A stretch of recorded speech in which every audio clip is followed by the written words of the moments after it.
Yo, what is going on, y'all? I'm making funny arm movements. Don't ask me why. We're here. We're ready for Gimity Games and all the other good stuff that is going to be coming at us today. We've got an action-packed day of Gimity Games. I've been so busy this week. Holy crap, have I been busy? I worked Tuesday, like outside of what I normally do with YouTube. I was working Tuesday. I was working Wednesday. I worked Thursday. I worked today.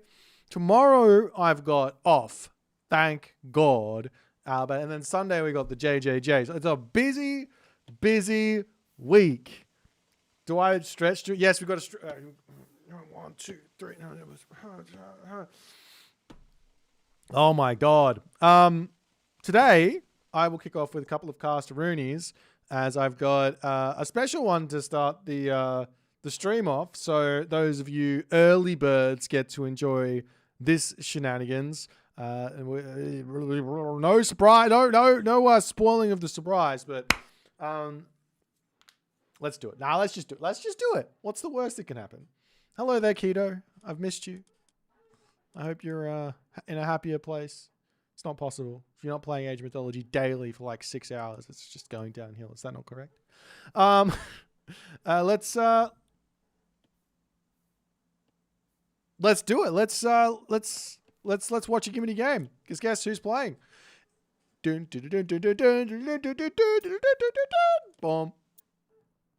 I gotta hit this button. They still need to fix this. Alrighty. Ladies and gentlemen, everybody comes from around the universe to witness history unfold in this very auspicious of occasions in the right-hand corner of the map. Playing as the Blue Poseidon, fresh off the Nerf bat. It's Ice Fox. Firefox. The man, the myth, the legend. His opponent today, no stranger to the spotlight, but has been dominating the Age of Empires 4 Pro scene while he waited for the Japanese to come out. This might be his very first game. So he's going to have to forgive me. There's not a lot of opportunity to watch this man play, and there is a very, very small amount of opportunity to watch this man cook, as he is one of the very, very best chefs in the AOM kitchen. It is Tags Recon, and he is going to be showing us some Tsukiyomi, the moon god, the god of all things timing attack. Oh my God, this is some absolute abuse. Katoskopos being in, look at him. Oh my God, he's hitting him left. Oh God, oh no. Anyways, I'm excited to watch Recon coming up with some shenanigans. You can already see he doesn't really know what he's doing. He's probably just like, I'll just put some stuff over here. I'll put some stuff over there, and we'll sort of just work with it as it goes along. You know, there's no fancy fast second Miko coming out. There's like one random villager on wood when he probably didn't need it, and all that other good stuff. But it doesn't really even matter, because that's not where, like, the early game build orders are just, they're not even that important, to be completely honest. It's more about what your actual overall strategy is going to be and how you react to what your opponent's going to do. As we are seeing on this side that Mr. Firefox has said, you know what I reckon? I reckon Tsukiyomi's going to struggle against a little bit of early game harassment. Bit of a centaur shenanigans, bit of Atalanta shenanigans, bit of pressure. He's also got 4 villagers on gold, 4 villagers on wood, 3 villagers on food. I mean, it's 11 villagers. That's all he's got while advancing incredibly fast. So he needs to get some good damage done. But if you take a look at how Recon's building his base, you gotta take a little bit of a note out of his book here, because this is just absolute perfection. He grabs the shrine. He locks the gold mine off with the forest. He puts the temple on the front. He sees the homes. I wouldn't be surprised to see him just wander forward here and actually drop some walls down so that he stops the centaur from coming through here. And the other option is to just go, well, I'll just use my Mikor and I will heal up the villagers that are under attack, and that's going to be completely fine. Thank you, Deities of Death and Ben, for the raids. My guys, you guys are just so generous. What's happening? I hope everyone's having a fun time. And we do see an attempt here to out-heal the centaur. It is not going to happen, but whoop, little dodge from cars, left, right, back, up, down. This vigilant villager over here is almost dead. He pulls this one back and he keeps it alive. And he's right. He's got to, he's back, and he's alive. And now the Juragumo is out. And that's going to be a little bit of damage onto the centaur as it pulls back. But Atalanta coming through will end up taking down the... we'll end up taking down the free Kitsune over here. The villagers... That is one snipe there. So early game, and that might be a second snipe. That's two snipes there. Early game going heavily in the favor. Is that a third villager? Not quite. Early game going heavily in the favor of Mr. Ice Fox, Firefox, the DOD man.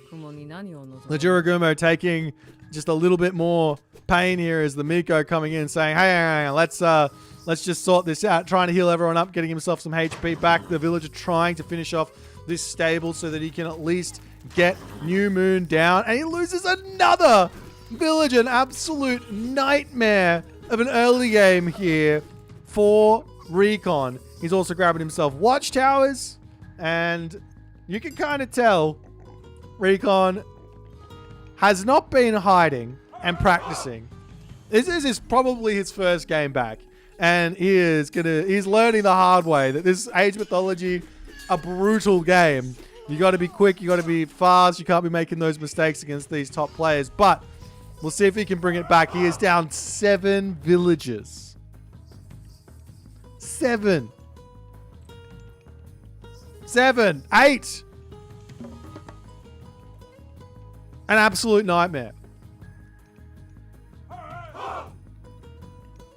However, on the other side, what is Firefox doing? Well, Firefox is going for a town center. And there are 3 Naginata riders out. And these are basically hippies here, right? They can get in, they can get some damage done. Is that going to be another villager here?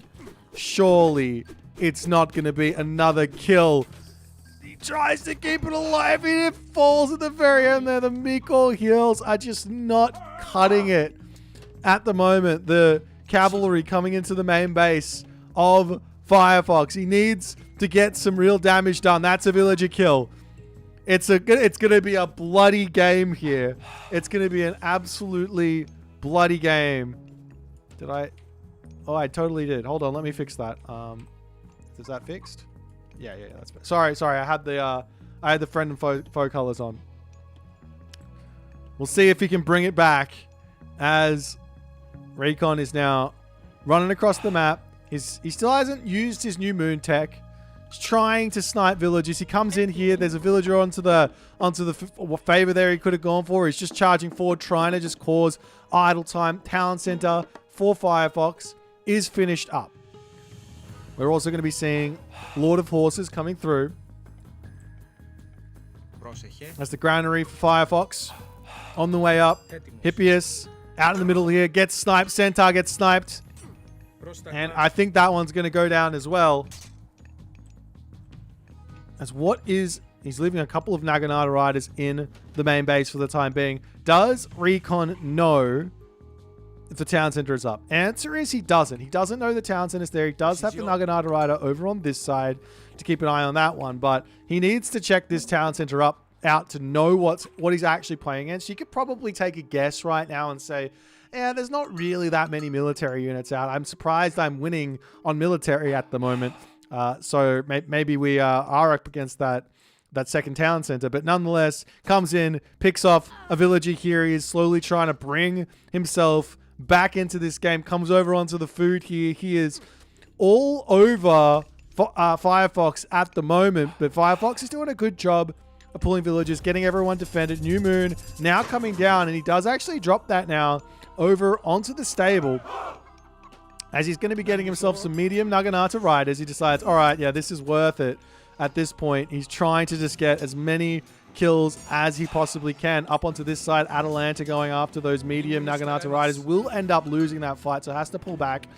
But Recon, where to next is the big question. He's got himself 30 favor in the bank. He's also got like Swampland technology. There is a ceasefire, obviously, for Firefox, as Recon is trying to break his way, and he's almost got himself up to the Bushido tier 1, which won't really give him a huge amount because he's only got cavalry out here. It will give him an extra 3% HP and damage, I believe.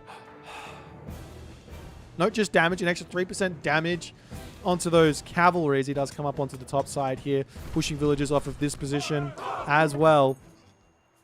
Now it's a 12 villager differential, which is still somewhat competitive considering it was 8 villagers early on. So Recon is keeping it close here as he comes up onto this spot, finds another villager, snipes another villager. Preventing this gold and food from getting grabbed is going to be absolutely huge here.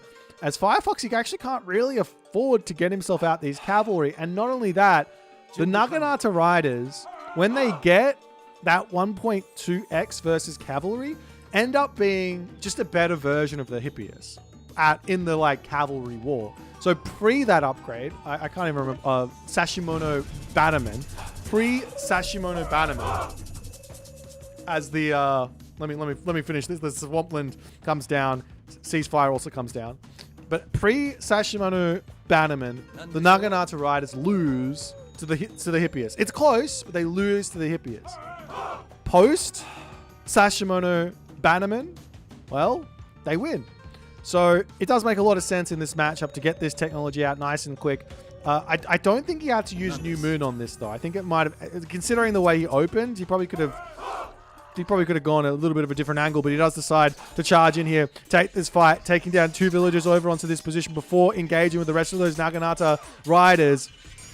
And this looks like it's going to be a very nice fight for Recon, pulling back his Naginata riders on the low HP. 1, 2, 3, 4 dead Hippias, 0 dead Naginata riders. And he can pull all of these back and give himself a gigantic amount of resources back. And this is how he's going to keep himself alive in this game. Every one of these horses, just take a little look at it. It's 70 gold, 45 food. So we're looking at 115 resources for 168 HP. Something like 0.75 resources AHP. So this Miko healing at 10 HP a second is basically getting 7.5 resources a second at the moment. 7.5 resources a second. So yeah, it's pretty bloody good. However, Recon decides I'm going to get greedy while trying to heal up my cav, and he is going to get hit on these villagers. He really cannot afford to be losing economy anymore in this game. He will be getting his stuff back up to full HP. Thank you for the tier 1 Ironhide. Appreciate you, my friend.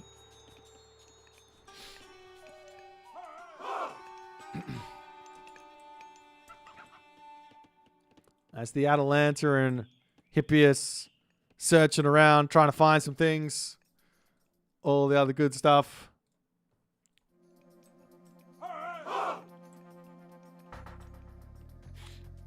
We are actually going to see Firefox throwing up a tower. I like these ideas. Like, if your opponent... Holy, this is not good for Firefox, though. That's a huge raid. All the villagers getting caught out. This is exactly what Recon needs in this one. Thank you for the Twitch Prime there, Bizel. Meanwhile, into the main base, however, for Recon, a handful of Hippias coming in, but the villagers will just pull back. They're coming over onto the pigs for the moment. Sniping another villager up onto this side. Oh.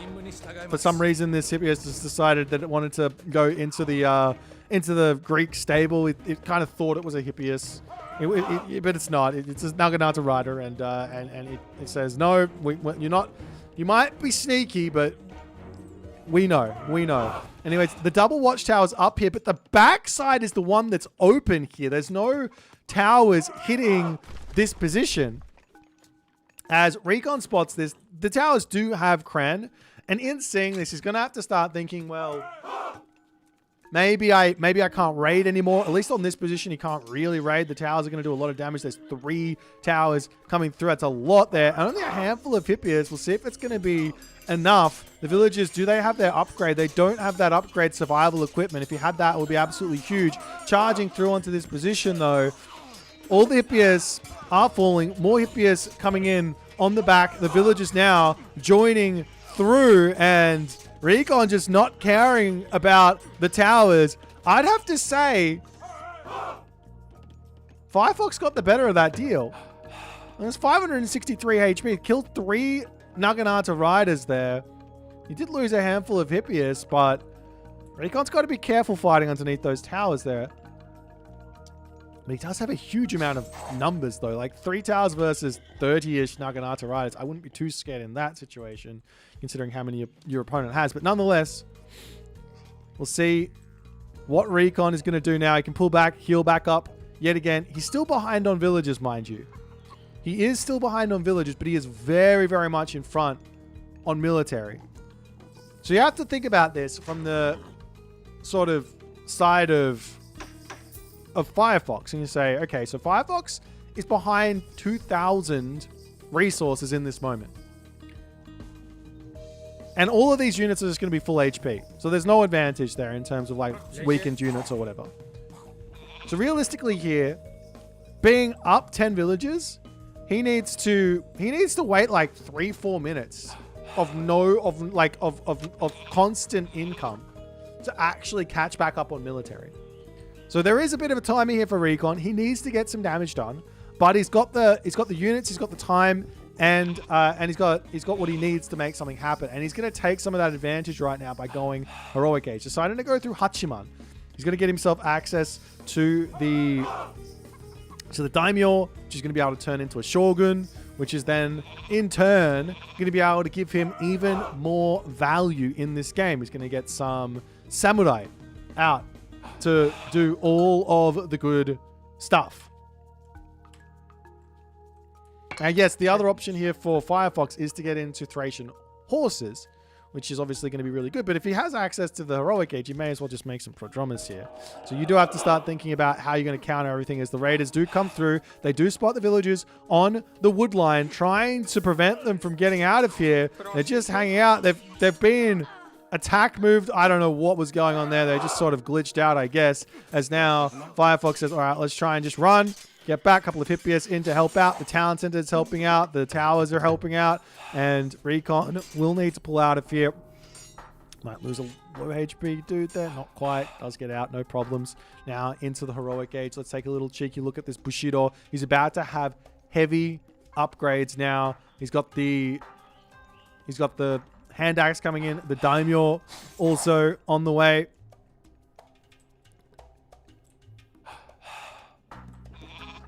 And somehow, some way, Recon is making this work. He decides to grab himself heavy stable soldiers.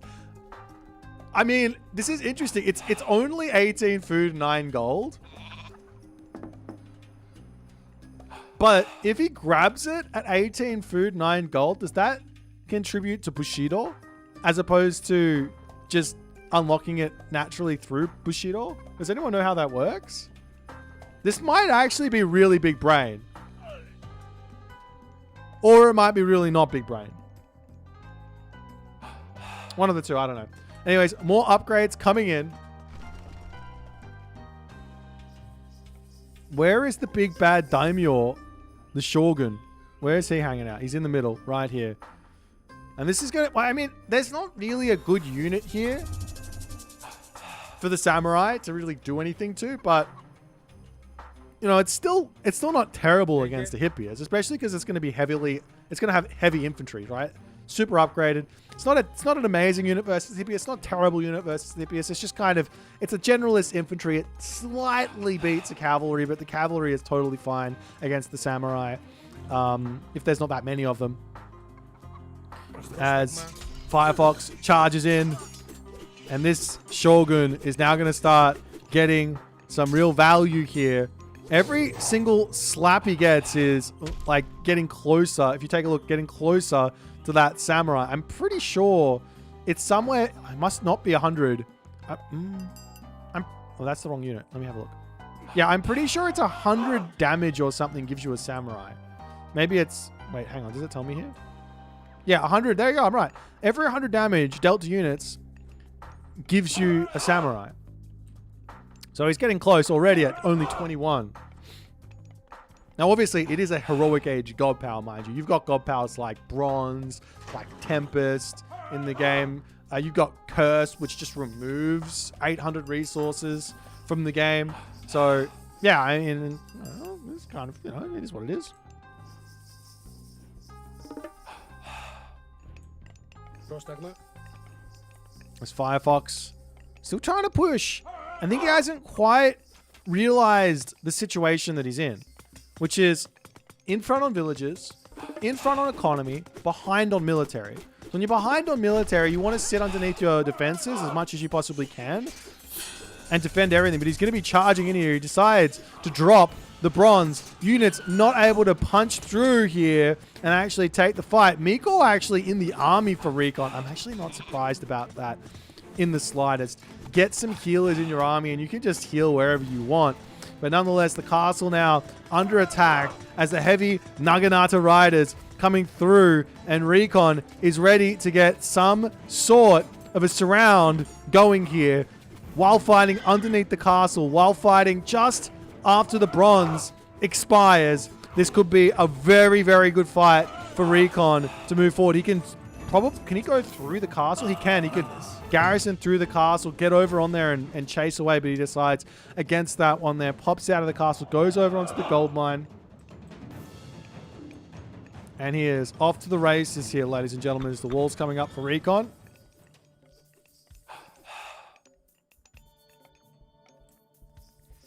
And sooner or later here, that military advantage is going to be gone. It is basically gone here. And we are seeing some heroes coming in. The Bushi coming through for Recon. I don't think it would be a terrible idea for him to make some of these units. Where's some of these guys? Some Yati Spearmen. Get some of those out and enjoy them against the Prodromus, because then that just means that Firefox either has to really control those Centaur amazingly, or he has to go into a unit not named Cavalry, not tagged with the Cavalry there.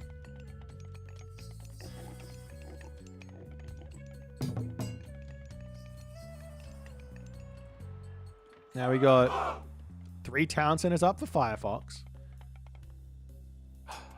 Over onto this side, one heavy Naginata rider is going to be causing some mad grief here for Firefox. With good control, you can get so much value with one dude there. As the Naginata rider is charging straight into the army, though, of Firefox. He's going to lose a huge amount of HP on that one.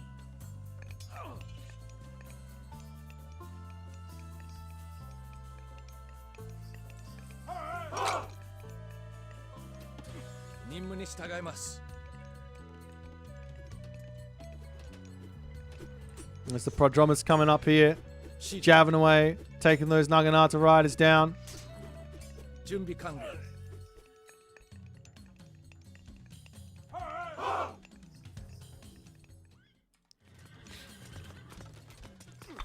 Wooden gate getting broken through. Nani?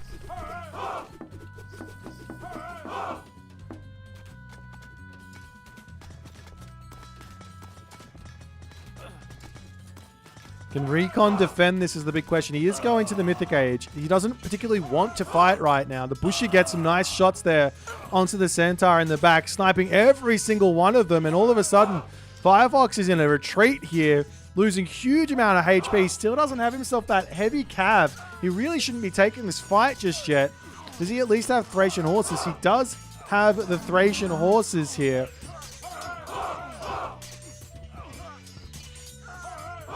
And all of a sudden, all of those Hippias end up melting. And Firefox is back into a position where he's just got no units. He's just got no units. As now Watatsumi coming through. And with the addition, with the addition of these Yadi Spearmen, there's 14 of them. These things are strong, man. 3x on top of the 8.1 hack damage. They are very, very strong. Mythic Age now hitting for Recon. He's grabbing his town centers now. He says that one, and we'll come grab this one. He is still behind by 40 villages here. But does it matter? Ask yourself the question. You're behind 40 villages, but you get free champion.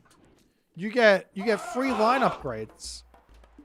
Maybe that's why because you're just always going to be behind on village account with this. Maybe that's why you get Bushido, because you're just always going to be behind on village account. That's how it works.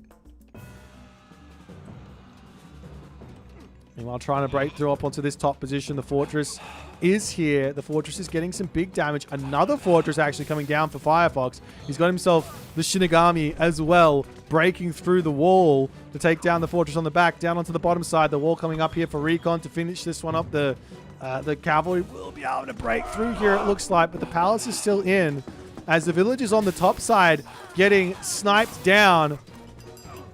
Over onto this side, one cheeky little Jason pops out. We'll finish off the Shinigami as that gets sent all the way back to the temple. And now he's going to get that Revenant Shinigami out to actually help out over here on the defense. As one fortress to go down, but that will mean a whole bunch of militia here that have to get taken out. Do we see any samurai in on this fight? That Shogun here should have spawned. There, he should have spawned another samurai right there, did he? There it is. There's the samurai coming in. There we go. So he's still getting the samurais. As the Yadi Spearmen going to be enough to deal with those Prodromus, the villagers can get back to work over here.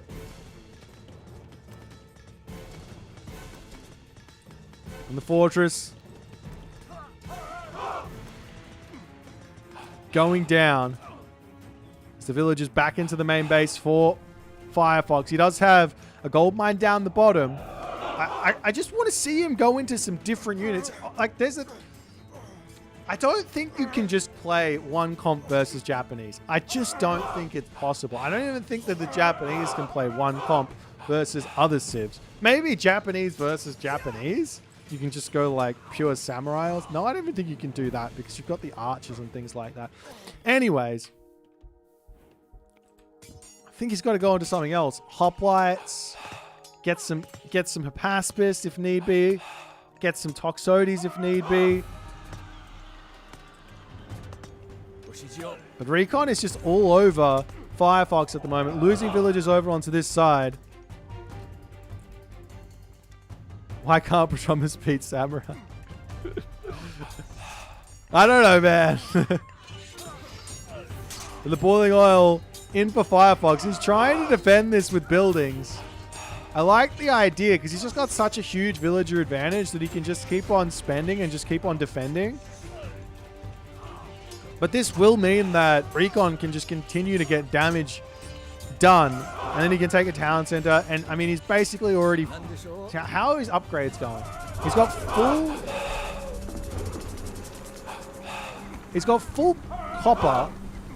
He has enough for another thingy as this Dragon Typhoon comes through. It's getting damage done onto the back, picking some units off. But what? Oh my god, Recon's got 5,000 gold in the bank. What Recon should think about doing right now is he should go... I don't actually know what the interaction on this is like, but if you go... If you click bronze weapons, you click bronze mail, then you're going to new moon the armory and you get all of this stuff. And he's just going to do it on this. So he will have to still get himself the iron upgrades. He just wants them immediately. He could queue them up actually and get them out a little bit quicker. But nonetheless, it doesn't matter. Firefox too far behind. Even though he's in front on villages, he just could not figure out the unit composition in this game. The Shogun, too strong. The Naginata Riders, incredibly powerful. Just that one technology with Sashimon or Bannerman seemed to be enough here. I mean, I think it makes sense what Firefox was doing early on, going Hippias, getting into the Prodromus, but realistically, he never actually got to a point where I think he had a larger military value than Recon. There was just this one spot here, and this was medium Hippias versus heavy Naginata Rider. And there was some Yadi Spearmen in that fight as well for Recon. So it's no surprise that Recon just dominates the fight. Plus, I think it was underneath the castle as well. So it's just advantage stacking on advantage here for Recon in terms of military. And even though you'll see the income here, the economy of Firefox so far in front, it just doesn't matter when your military is this far behind. But I'm extremely excited to see Recon playing again. Watching him cook with Skiomi, watching him cook with the Japanese is going to be really, really fun. But anyways, check the castle damage. 3,891. 1,600. These ones are dead. Anyways, if you guys like this game, you're liking seeing these guys playing, and you want to see more of them, make sure you hit the follow. Make sure you hit the subscribe button. I'll see you guys in the next game.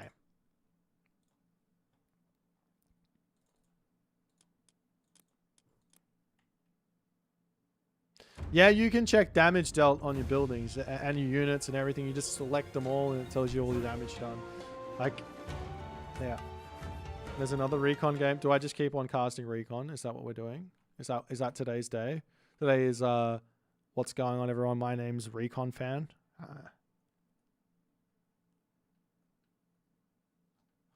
Is that what's going on?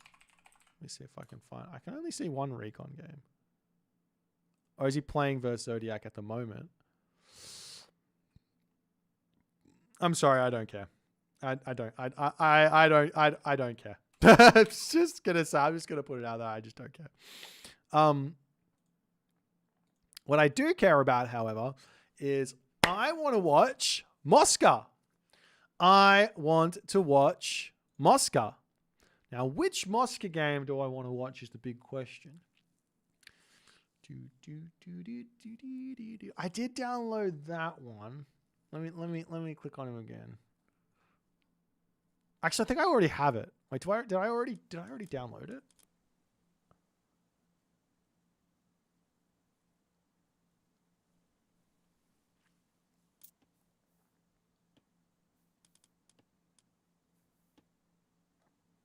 I swear I already put it in here. Maybe I didn't. Oh, there it is. I'm going to fill out my water because for some reason I started the stream with an empty water cup next to me. So I'm going to go and get that done, and then I'll see you in the next. I'll see you when I get back.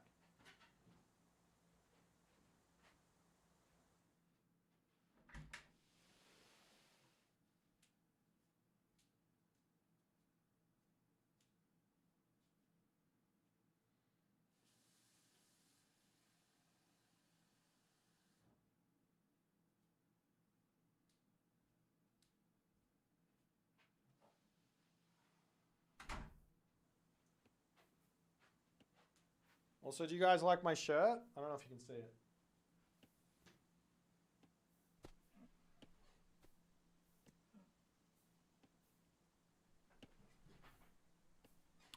I don't know. I don't know if you guys can. I don't know. Can you read that? Do you guys? It's not a pizza.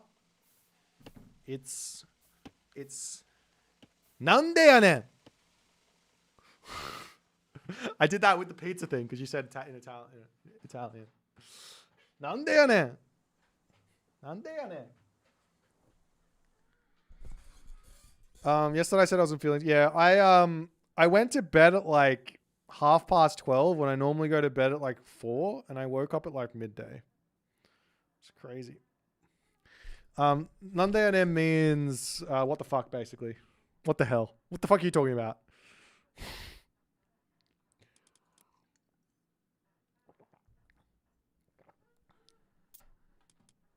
But like not I mean, what the fuck has got so many different meanings? It's not really that. Okay, we're gonna watch this game. Let's go.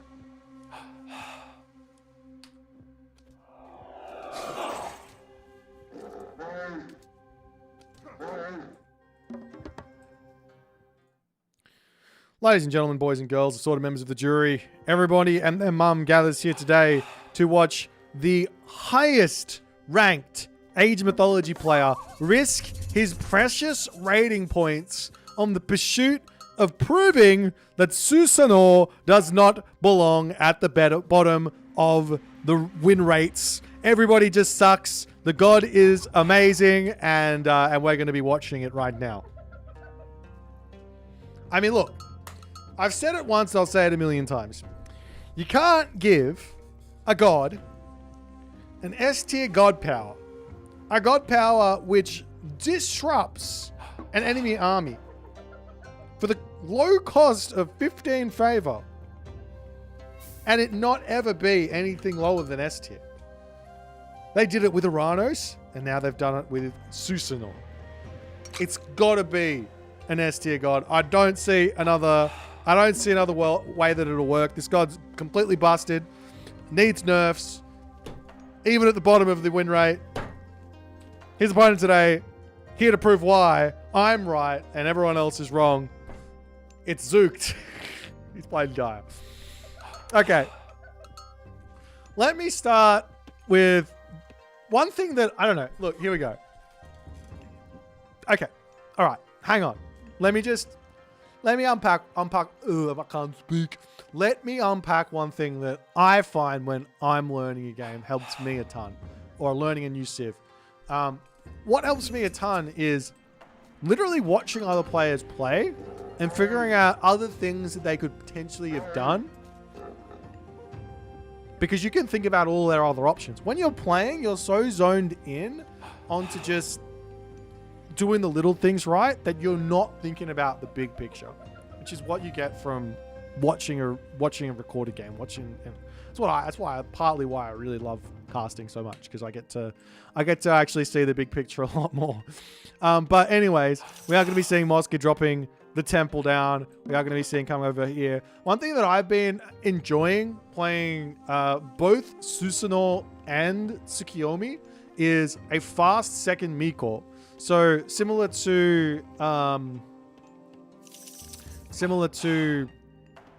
Norse, where you go for a fast dwarf, you can go for a fast Miko with both Susanoo and Tsukiyomi. Makes a lot of sense. It doesn't make a whole lot of sense with Amaterasu because she gets that 5 favor tech and gets that second Miko out. And that allows you then to get yourself a lot of favor going early on for some really, really quick techs or extra myth units in, or just saving up for more god powers. So in this case, could have gone for the double Miko, could have gone for some get this tech, for example, nice and early, so that your spider lady, your Jorogumo, and your Miko are going to be really, really strong.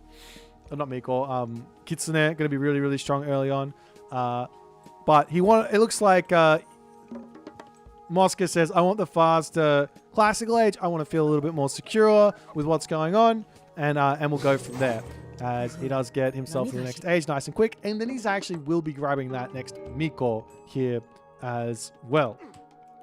As the stable coming through for Mosca. I also want to point out one thing that maybe players haven't quite keyed in on to just yet for Susanoo.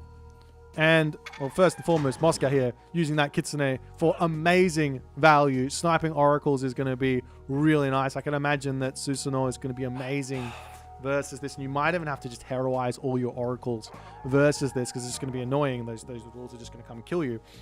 Foxes are just going to come kill you. Anyways, one thing here that Susanoo has access to is a god power combo. There aren't a whole lot of them with the Japanese. Like, we'll just take a little quick pause here and just take a look. What have you got? You've got these don't really combo with anything. These two kind of combo Thunderburst and Divine. No, you can't really combo them because you can't use the God Power on top of Divine Burst. Oh, Thunderburst, excuse me. What else is there? This one doesn't really combo with this. In fact, it's anti-synergy. Swampland, and this doesn't really combo because this is doing damages and this is one hitting. So, really, the only God powers that combo are Kusanagi and Swampland, or Swampland and Thunderburst, or Swampland, Kusanagi, and then Thunderburst. So in other words, Susanoo. Oh, you do have the shield with Shogun. That's true. You got the divine shield with Shogun. That totally makes sense. Yeah. But Susanoo has a three god power combo. Swampland, Kusanagi, into Thunderburst, and then on top of that, he can do it again. Because why not? Because why not?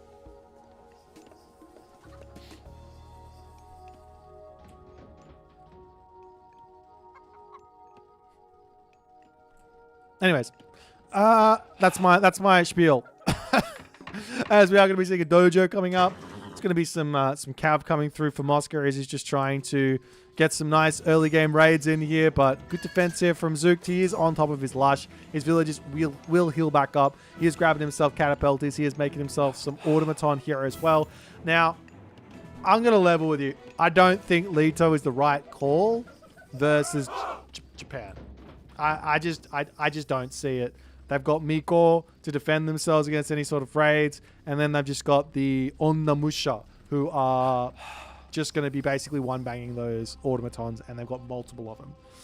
It's not like Greek, who's only got 2 heroes, and you can overwhelm once you get to about 15 to 20 automatons. If they're still only in the classical age, it's very, very difficult. That's that Catapulti here, getting close to falling. We see that Swampland will come down here. Is he going to drop Kusanagi? He doesn't need to. He doesn't need to drop it. He gets enough kills there. Keeps everyone in one piece. One samurai coming through to join in. Spider X taking down samurai is a fair... That's a fair point. That is a fair point. Fair enough. Okay, I hear ya. That does make some sense, but the automaton don't make sense. I don't think I would go into... Maybe like just a handful and just stop making them is totally fine as well. You sort of bait out your opponent into going too heavily in onto Onnamusha or something like that. And I guess also the automaton versus a samurai as well. Take a look at the stats. You got 230 doing 11, and you've got 13 here. So both are doing about... Well, doing less damage for the automaton, but no upgrades. But it's got more HP. It's got... Does it have less armor? Jesus. I'm pretty sure the automaton... Wait, does the automaton win here? 329. Without any upgrades, obviously. 329. 370. I think it loses. I think... I unironically think the samurai wins. Now, the samurai is 4 pop, mind you. And it does cost a butt ton more resources than the automaton costs. So, that's fair and reasonable, right? And these don't have upgrades. Once they get upgraded, I think they'll win. So, nonetheless, the samurai coming through. I mean, this unit composition makes a lot of sense versus Atlantean. I expect to see this a lot with the Naginata Riders and Samurai. And I like what Zooked is doing here. Effectively, he's got... I mean, yes, I like what he's doing here. Sit out on this position. Give himself some Karaballister. Effectively, you want 1 Karaballister per 1 Samurai, roughly. After a certain point, maybe once you've got someone like... If it's a lot of Samurai being made, like if you make like 8-ish Karaballister, you probably don't need more than that. Because you're probably one-hitting... At some point when you start one-hitting the Samurai, you don't really need more. You're just going to keep on shooting, scoot, kiting, and things like that. But nonetheless... Samurai cannot repair and revive. No, but the Miko can heal them up. So if they don't die... They will go back up to full HP. As Moscow, this is definitely one of the little secrets here. I'm glad that people have worked this one out. Running forward, putting a Miko in your army is just ultimate value. You're getting healed back up with that. He basically one-hits a catapult. There's another cheeky little spider lair coming through here. Automaton gets sniped down. The automaton trying to get through here to take out the Naginata Rider. The Tsunagi comes through, sending the Karaballister flying there. And all of those Karaballister look like they will end up falling here. The Naginata Riders dodging, dipping, ducking, diving. All of those automatons are down. And Zooked, he's in a difficult position now. And not only that, look at this. Look which god just got gifted another combo of Kusanagi and Swampland.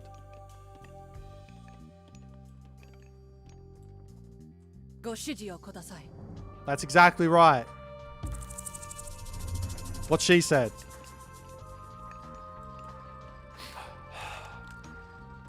Nonetheless, Zucht attempting to repair up the automaton. Mosca being very, very nice, very, very generous. Retreats back, allows this to happen. So a little bit of a value for Zucht to bring himself back in here. How do you beat Samurai? I mean, you beat him with Pierce Armor mostly. They don't have any Pierce Armor upgrades, like unique Pierce Armor upgrades. So you can beat them with Arcus, you can beat them with Karabala stuff.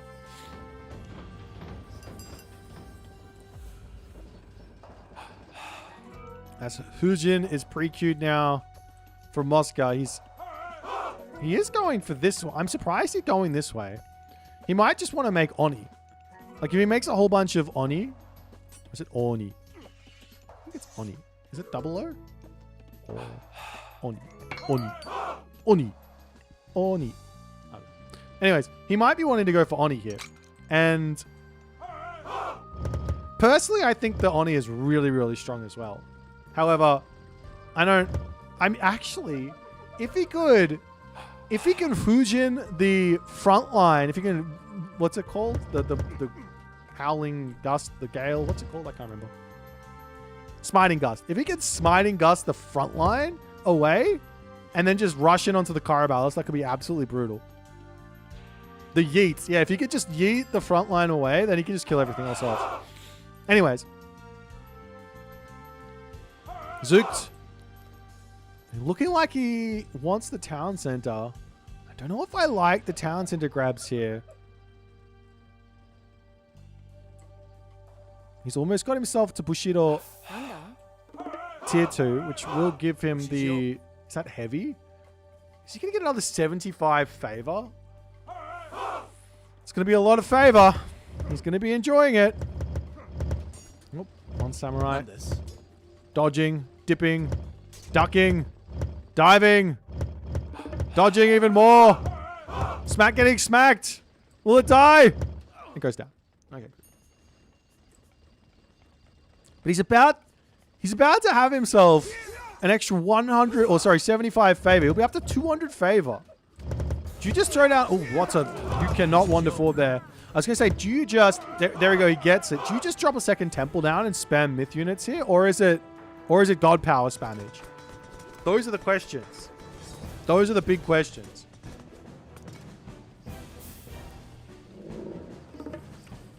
Samurai and Ondamusha coming through.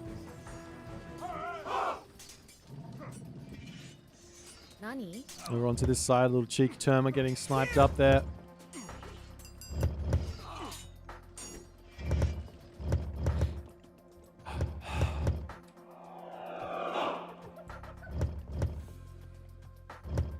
And Zucht says, more counter barracks it is. In fact, actually, Mosca isn't even going Heroic Age. He's just pre-queued it. He says, I'm staying here.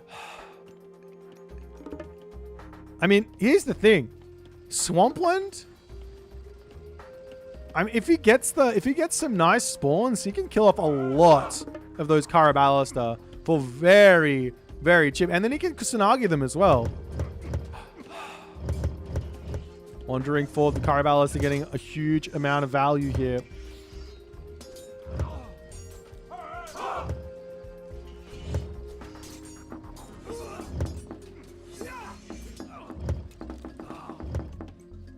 And now Mosca swinging it onto the back.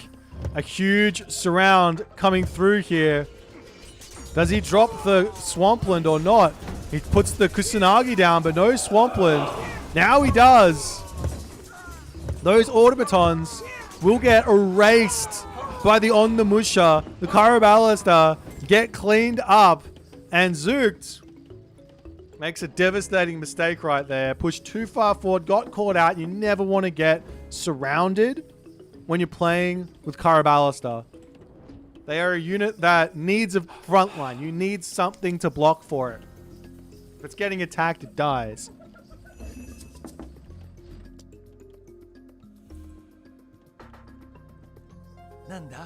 Meanwhile, Moscow coming over onto this side. We'll spot some Rhinoceros. There is a little cheeky Oracle here, which is going to notice that. Now, the one saving grace here for Zook is he is 2 TC. He does have a villager advantage. But there is a Heroic Age coming through now for Moscow. And Moscow has got another Swampland he can use, basically. He's going to have to wait on that tier 3 for a third time. But he's gonna be able to Swampland again. Because why not? Because why not? This guy also does give... Is it Deadly Rage? And that makes your God Powers cheaper yet again. Another option here is... if you want to push the town center, you can use that... the gust to yeet the army away. And you can just take the town center out. A couple of villagers doing it. Or a villager goes down there as the... Catapulties managed to get a pick off there. And Zook defends over onto this bottom right-hand corner for the time. But it's called Dendrums. Is that coming with this god? I don't think it is. No, it's not. You don't get Dendrums here. It must be the other one, right? Thunderdome. It's got to be the one with the Thunderdome.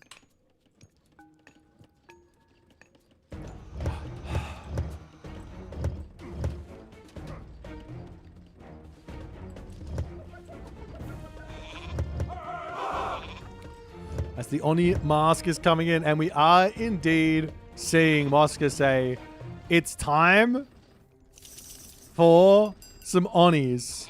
He wants them, and he wants them badly. He wants them right now. There's a couple of automatons getting sniped.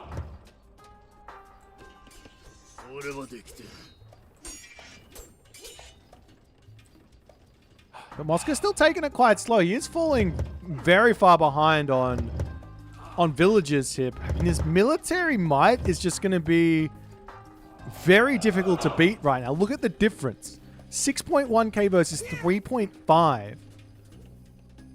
Zook will be in the Heroic Age soon. He does decide to go through Rhea, which, while makes some sense, probably a little bit questionable. Might be a better idea to go for Thea here. What do you really get from this? Maybe the Rhea's gift to give a little bit more favor back in so he can turn all of his units into heroes or something? I don't know. But realistically, he wants to go into Arcus as fast as he possibly can. Mass Arcus here to try and deal with this nearly pure samurai army. Going for Fanatics? I don't know. Nani? Doesn't it work with the upgrades? He doesn't have himself the what's it called? My brain stopped working. He doesn't have the Oceanus upgrade. Literally, I just can't remember. It's gone. But maybe it can work. Now we will be seeing Crushing Waves, Deadly Rage as well coming through as Zook does steal away one Oni for himself. Bite of the Shark, that's what it is. Very silly. Nonetheless, the Kusanagi coming in onto the backside, sending those Karabalista flying there. As Zook's trying to micro this, but once that, as soon as that Kusanagi comes down, these Karabalista are just, they're not going to be in a good spot. They're just not. And they're all going to be falling. But the army there of Moscow, to be honest, that's not looking as healthy as it once was. It's not looking as healthy as it once was at all. One thing here that Zook is not using well either in this game is the Spider Lair. I think that was a great point that was brought up earlier on by, I can't remember who said it, but Spider Lairs in this matchup, man, 9 favor? Yes, use it. 12 favor? Use it. 15 favor? Use it. Probably using it up to like 30 favor makes, not 30, that's kind of crazy. But we have to like 21 favor or something makes some sense. You're just putting it everywhere, and then those samurai just end up, falling. But Zook right now has held on. He's been in a pretty difficult spot, but at this point now, he must be coming into his own here. He's got to be careful, though. He's got to be careful. Champion is now in for Moscow, and these are medium, heavy units. He does not have the military advantage at the moment, and his army is immobile. 30 favor might sound insane. That's why I brought it back to 21. But even so, if you put 30 favor into a spider lair and you get 3 samurai, that's value. It's like 300 resources to kill off 3 samurai. That's kind of good. Just saying. At the very least, 9 favor, use it, right? Especially if you've got 92 favor in the bank. However, again, Zoot, he is playing with fire right now with this army. Absolutely playing with fire. In fact, wait, did Moscow stop advancing? I think he stopped advancing here. He's now grabbing himself some Miko out. It's time to get those bad girls to work. Does he want them for healing? He's got 3 in his army. Like, I 100% think this is the way to play Japanese. But 3 in your army and only 1 on shrines? This guy's crazy. Like, you're just getting so much value from the healing from these Miko. Like a shrine up here. Maybe a shrine over here. Yeah, I'm seeing a little cheeky palace in the corner here. From Zoot, it's literally 10 seconds from completion. So Zoot controls this gold mine here. As the army charges in over here, trying to take some villagers out. Mythic Age getting close for Zoot. But he's got Carabal. You can't be doing these sorts of plays with the Carabalister. They're so slow. And he drops the Gusted. And now the army pushed back. Everyone getting sent flying. And now Zoot is somewhat forced to fight. Swampland gets dropped down onto these units here. The Kappas spawning all over the place. And Zoot is going to lose all of these units. Now, luckily for him, he's still got the villager lead. But he needs to re-macro out an army. And he's just spent a lot of resources on Atlas. Now, against Japan, I do not think Atlas is the right call. I know you want to have those fanatics. You want those upgrades for the fanatics. But Implode just does not cut the mustard. And guess what you get from the other god here with Japan? Heke. You get Lampedes. Lampedes 1 hit. 4 population samurai. Why would you not go for Lampedes here? Lampedes are the best.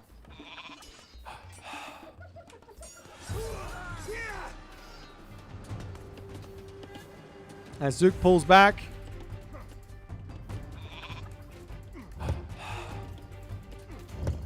He will be able to at least drop something down on this spot. There's going to be a long time until this next tier of Bushido comes through, it looks like. So there's not going to be any huge amounts of favor for any more god powers to come through for Moscow anytime soon. But that front line just absolutely melting the red army of Zook here. And Zook trying to take this fight before he hits Mythic Age. Not ideal in the slightest. 170 pop to 170 pop, though. The Arcus are doing their job to some degree. Look at this Oni come forward. And now the Shinobi are on the way. Now, there will be Fanatics for this. Fanatic, Arcus, Mamillo makes sense at this point for Zoot. Moscow, on the other hand, Shinobi making sense. Samurai making sense. Oni making sense. Cavalry kind of making sense, but he doesn't really need them. As the Shinobi charging in, I imagine an Implode needs to get dropped down here for Moscow. So sorry for Zook, but Moscow, he's just charging in. Maybe he doesn't have all of his units. Now we see a little cheeky palace over on this side. Trying to get the gold staff happening here. I like that idea. If he gets this up, and he can deny this gold mine, there's no gold left for Moscow. In fact, it might even be worth to just drop Implode on this gold mine worst comes to worst. Azuk desperately trying to hold on over here, sniping the units. The Oni very, very strong. There's only a handful of heroes here for Zook. He's only got two heroes. Should be enough here to finish off those Oni. And it looks like in the end here, Zook does manage to find the win against the Susanoo, but an incredibly close game. I think Mosker is in the chat saying he dropped out a couple of times in this game. So I mean, this isn't like the most. It is what it is. People drop out, but an incredibly close game. Things going wrong for both players quite a bit here, but you definitely see the power of this Susanoo god. The way that Mosker is playing this makes a lot of sense, and I think that if he runs this matchup a couple of times, he's going to start finding those wins. I think he had the advantage in a big way in this game at some point.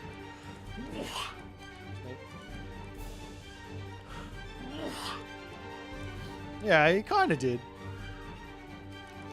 Military resource value, he really did, but credit to Zook to bring it back and all the other good stuff. Anyways, a well-played game here from Zook. If you guys enjoyed, make sure to follow on the Twitch. If you're on YouTube, hit that subscribe button, and I'll see you guys in the next game.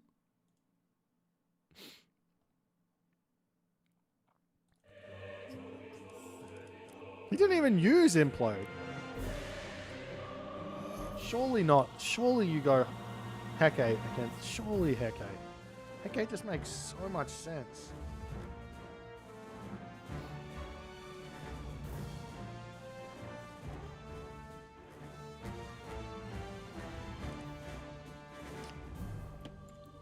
What do you guys want to do? Let's see if we can...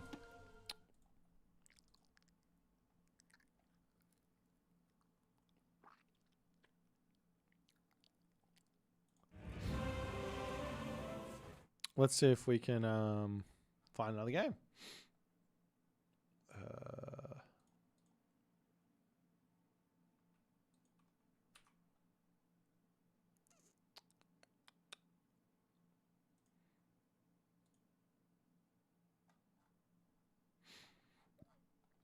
Excuse me.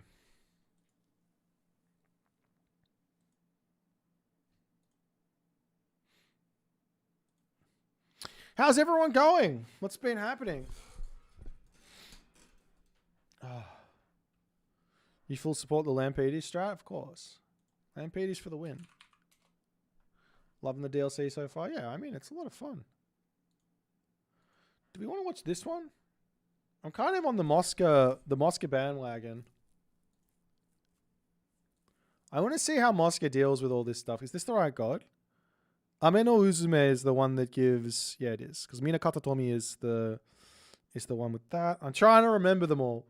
What do you think about the economic state of Turkmenstein? I don't know what that means.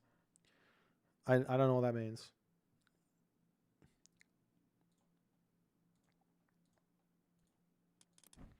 If it's not to do with age mythology, to be completely honest, don't care.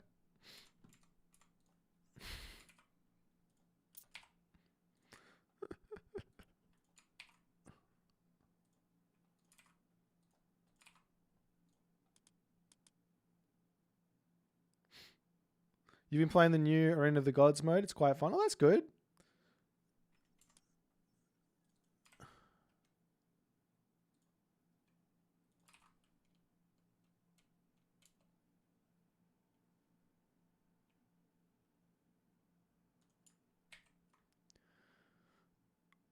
I don't think look. I'll be straight up with you. I don't think this is ever a mode that is for me. I'm a very specific type of Age Mythology player. But I do think that this is a mode for a lot of people. I think a lot of people can enjoy this mode.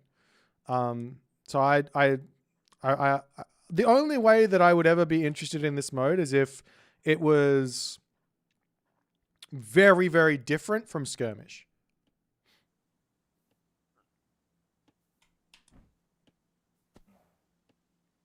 So that would get me into it. And it would have to, like, I love the campaigns, for example.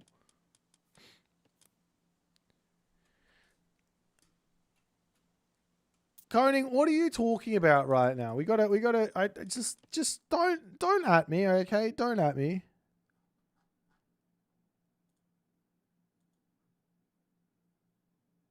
What skirmish personality difficulty is good for practicing for PvP? Probably this one is my guess. Where is it? This one. Probably this one. Big fat army that comes and kills you is probably something you'll note a lot more. Like, there's no raider. If they made like a raider version of this, whether or not they'd actually be able to do that, I don't know. But like a raider that just goes after villages and tries to like not lose units. Like only attacks you where you're not, basically.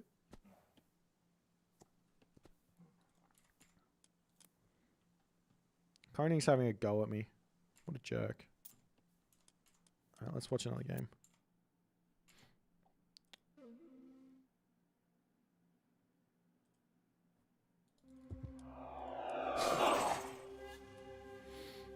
Alright, guys. Another day, another you, another me. And in this time, it's time to see the master at work. This time, it's time to see the master at work. In the left-hand corner of the map, it's Izumato playing as Amaterasu. A man after elo points. That's what ranked is. Ranked is either you gain elo or you lose elo. And Izumato says, I'm going to be gaining elo, guys. He picks Amaterasu. This god is currently sitting on the leaderboard, on the overall leaderboard at 56.77% win rate. At the very top levels of gameplay, it's got a 70% win rate with 127 games played, which is a lot of games played for an 1800 plus god. So incredibly popular. But the master at work here, this is Mosca. And he is playing some Susanoo. And he's out here to set the record straight. The new S tier god. It's not Amaterasu. It's Uranus and it's Susanoo. The best two gods in the game right now. Why? Because they both have Shockwave. Alrighty. So we'll see how things are going to go here. The one thing that Mosca has been doing really, really well has been utilizing Miko. And I think, well, in this situation, you're playing against Amaterasu. You're both kind of doing the same thing. The only difference is Amaterasu gets gold. And she gets a trickle of gold. So she gets increased income. Whereas Susanoo is just handed resources. You get 50 favor. That's 500 resources. Then you get 750 resources with the 75 favor. And you get 1,000 resources with the 100 favor. And obviously it's not... that's just the easy way to think about it. That's not the real value of it either. Like it could be more, it could be less. You know, that's how favor sort of works a lot of the time. Like it just depends on how well you can use it. So in the hands of someone as good as Mosca though, that favor can go a very, very long way.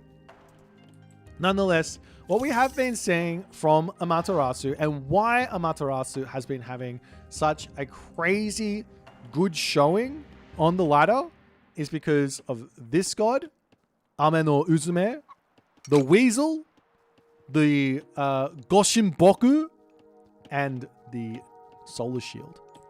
All of those things mixed together just give Amaterasu a really, really strong start to a game. So, and then also she's got all the economy going and all the other good stuff behind that as well. Like, but if you just took the economy only, I don't think she's like all that, to be completely honest. Yes, she's getting a crazy amount of Bushido XP, but if she's not got that early game pressure, then all of a sudden we're good to go. I'm like not that unhappy about playing against her. But with the Kamaitachi, with the Solar Shield, now this is going to take some skill to defend.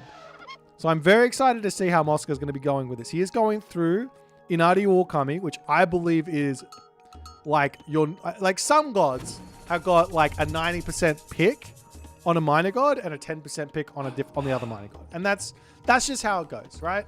I believe that this is the 90% pick god for Susanoo, Inari or Kami. And it's not for the whatchamajigga, brain function. He's going for town center. It's not for the cavalry upgrade. It's not for the bannerman, the Sashimono bannerman upgrade.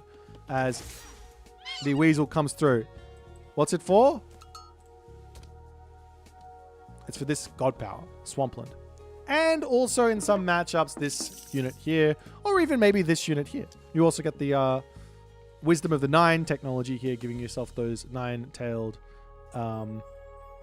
Kitsune.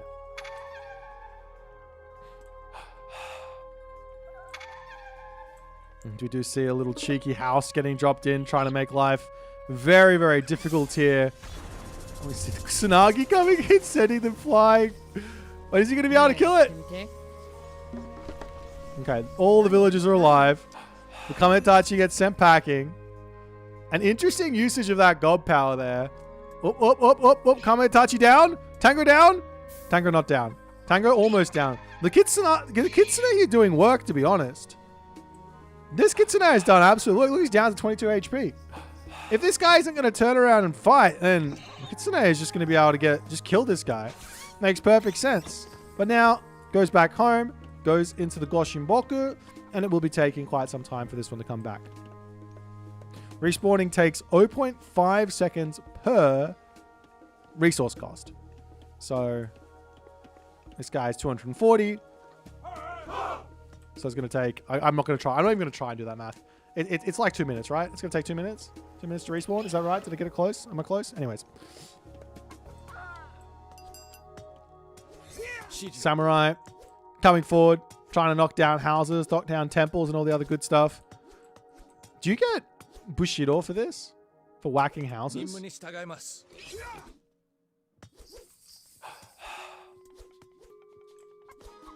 You do? Oh, there you go. Okay. 66 seconds? Okay, whatever. I give up. I give up on trying at this point. Anyways.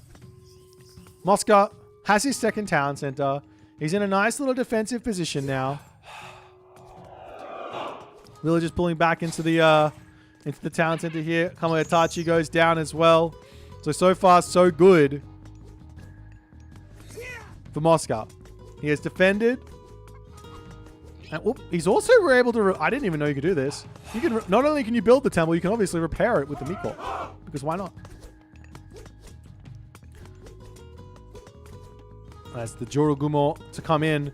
What he could try here... Oh, there is a Onnomusha on this side. But he could grab the Samurai and throw it underneath his town center. Get a shot off on the town center. No, he's not able to do so. He will be getting some health back onto the Jorugumo here as it's going to be retreating underneath the town center here as the Miko makes a run for the tower. Does manage to get in there, but this is looking very, very scary. Jorugumo does end up going down as the upgrade for the Kametachi does come through. House going down. Shrine going to be the next target here. One Samurai does end up falling. Got to be careful with the Kitsune versus that on the Musha. So it does get one banged there, but the enemy Kitsune also ending up going down. As now, look at this. Mosca is saying, I'm not going to hang out in the classical age. I don't want to fight you. Why would I hang out in the classical age? I can just go to the heroic age. He's trying to get himself watchtowers. He snipes the Kametachi. We still aren't seeing this solar shield being used on that bad boy there. That's where it becomes very, very strong. Nonetheless, the Mosca watchtower now under threat. There is a back gold mine over here as well. Is there an armory down somewhere? He doesn't have an armory. He doesn't have a market. The armory coming down now on the back. Will leave Mosca quite open. I wonder if he's going to go in for cavalry here. Town center here going to be under attack next. Villagers popping through. We are going to be seeing almost the resources to advance here as that Razor Wind Kametachi is so scary here. Pops out. Gets the damage. Miko pops through. 7 HP. 7 HP. 1 HP. 1 HP in a dream. Please shoot the Komotachi. Oh, okay. Solar Shield. All right, there we go. Back up to full HP. Or not, maybe not full HP, but a lot of HP. As the village is popping out here. Going to be repairing up the Town Center. Solar Shield almost finishing up here.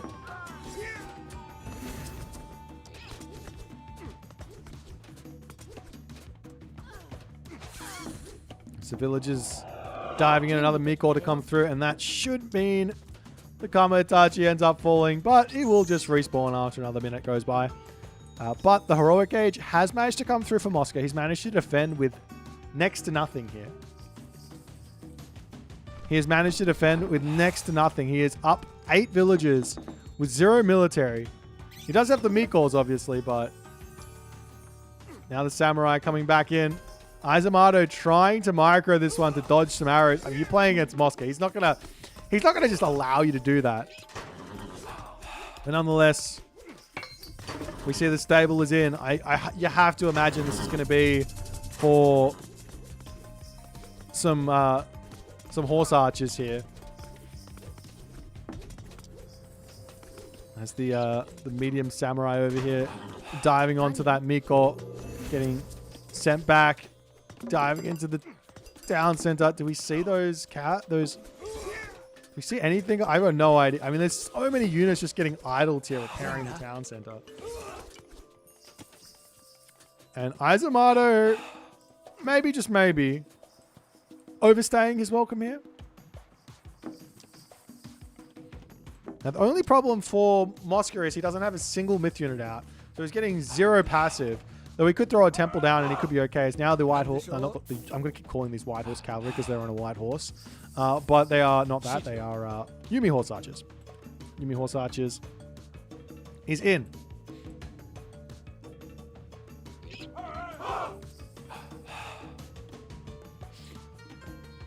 And now Moscow can basically just shoot these guys down, stay out of range, and go from there. That's going to be his play. Dodging the arrows on the back here. Izumato doing a good job there as you do see Swampland getting dropped down. Izumato trying to dive around the other side here as the villagers can just pop over onto the backside. Miko's attempting to take out the Razorwind Kamaitachi as they're chasing the Yumi horse archers down. Villagers have got to be very, very careful here.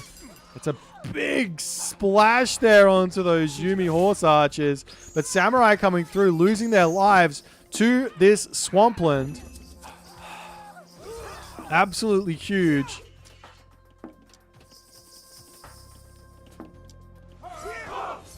As he pulls back, the villagers over here are trading back as well. We got a daimyo out, another daimyo coming through.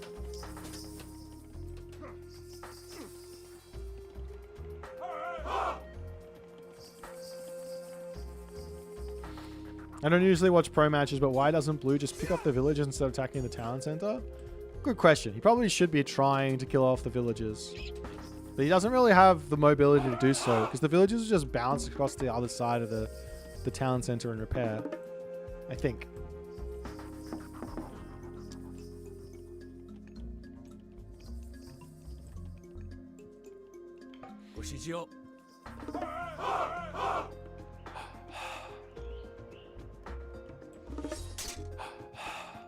That's the Yumi horse archers. We've got to be careful here. He doesn't have the speed upgrade just yet. It's pre-queued.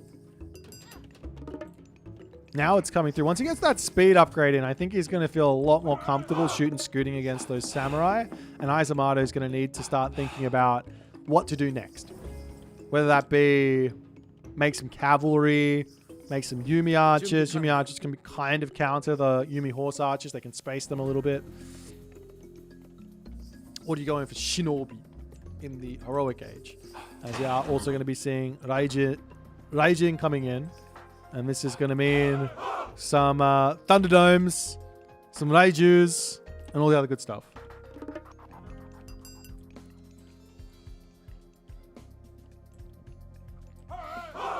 You add the Kitsune in, but you actually add the Kitsune on top of the Yumi horse archers. I'm giving away all my secrets. I said I wasn't going to do this time. Yes, if you go for Inari or Kami, and you get yourself the, I can't even show you because like, he doesn't have a temple, and you get yourself the temple upgrade for your Kitsune, and all of a sudden you can add an extra 10% speed, I think, onto the Yumi Horse Archers.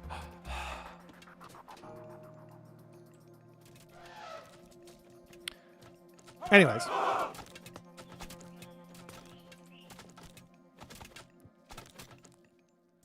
And the other thing you can do with those is you can actually turn the Kitsune attack move off, or like do turn them off of, like, you click this button here on the Kitsune, and then that means you can just attack move with the Yumi Horse Archers, and the Kitsune will just sit there going, huh?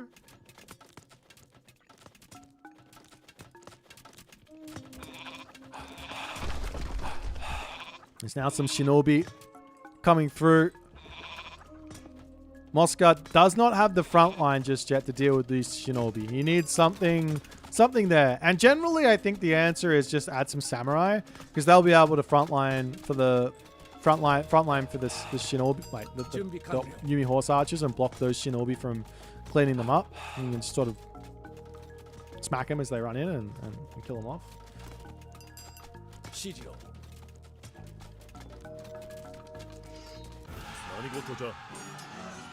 Miss Mosca says, I'm scared, let me run. And he does get Thunderdomed, but his units are very quick.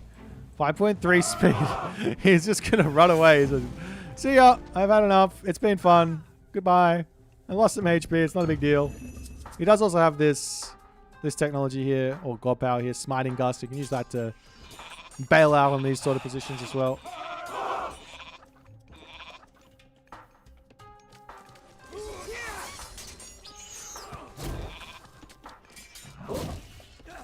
There's the Shinobi diving in here, but they die so quick here as well. Kusanagi coming in onto the back, getting a little bit of a deflection in.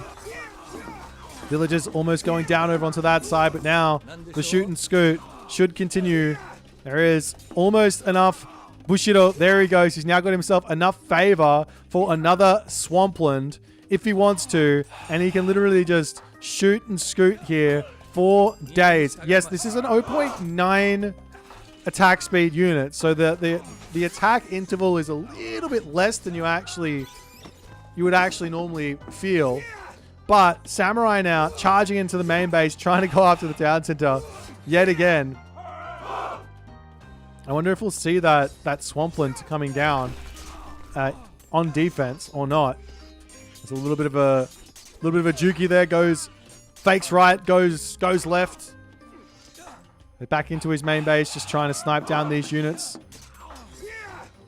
who are just literally camping underneath this town center, just completely happy about it, no problems. And they are taking a lot of damage from being here, though. Look at this thing. This town centers have 5,000 damage. All the towers together, there's 3 of them. Nearly 2k damage. And it looks like Mosca there does manage to take the dub here against Izumato, whose samurai spamming, shinobi spamming ways could not carry him to the finish line. But I like this, like, I think the thing here with what Mosca was doing, which you might get into some trouble with, is, yes, he's absolutely right. If you can get to the heroic age without really fighting the samurai, then all of a sudden he gets this unit which the samurai are not going to be able to get their Bushido in from, because then it's not going to be able to attack them. You get these horse archers out, you can shoot and scoot, you can kill them off. The problem is like losing all of your villagers. And somehow here Mosca just defends like a crazy person. And yeah, Izumato just couldn't get any value from his one town center play. So I mean, credit where credit's due for Mosca, but maybe some more abusive solar shield shenanigans from Izumato could have caused some real problems, especially on this town center here. But didn't go for it. Mosca finds the dub and wins with that Susano Deuterino. Anyways, GG. If you guys are enjoying, make sure you hit that follow button. So you don't miss out on any of these fun games. Or the subscribe button even, if you feel like it. You can do that too.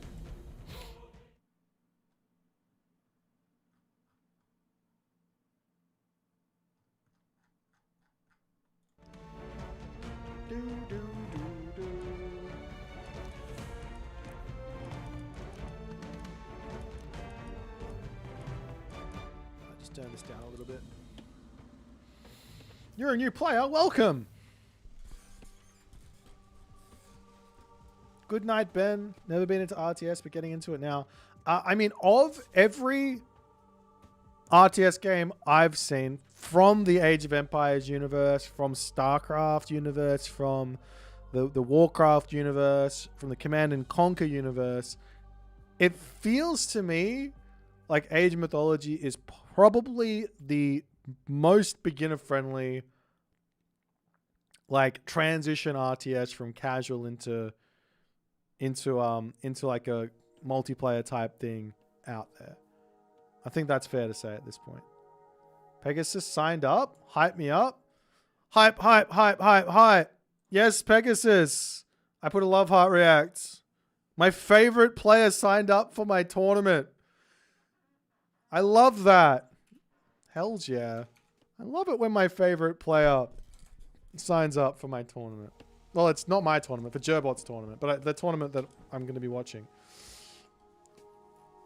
And this thing's got interesting. Things just got interesting. I don't think Kavoth is a shoo-in now. I think Pegasus is going to take it. All right, let's find another game. In fact, there...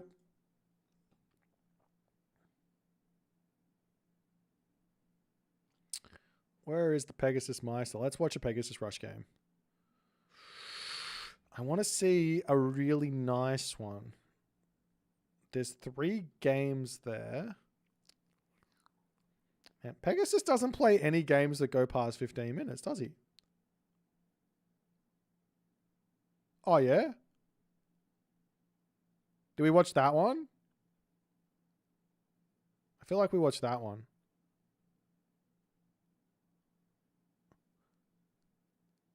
Wasting no time exposing. Oh, yeah, I've got to expose them. No. Just, I want to expose just this one strategy, okay? Find us a game where Japanese loses without lagging out. I just watched one, no? Didn't we just watch Amaterasu lose? Come on, man.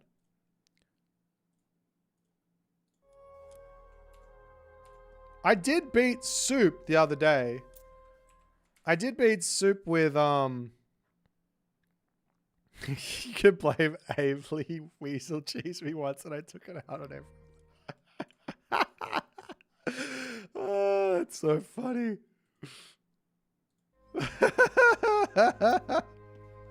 I actually love that so much though. That's so good. I'm not gonna lie.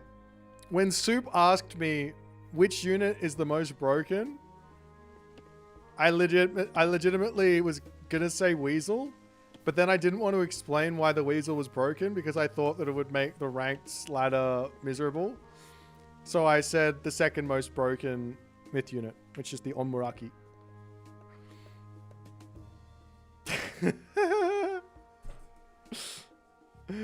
Alright.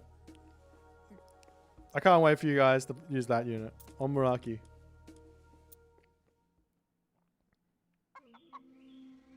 You don't think the Weasel's the most OP thing about? Don't look, Avely. Shh.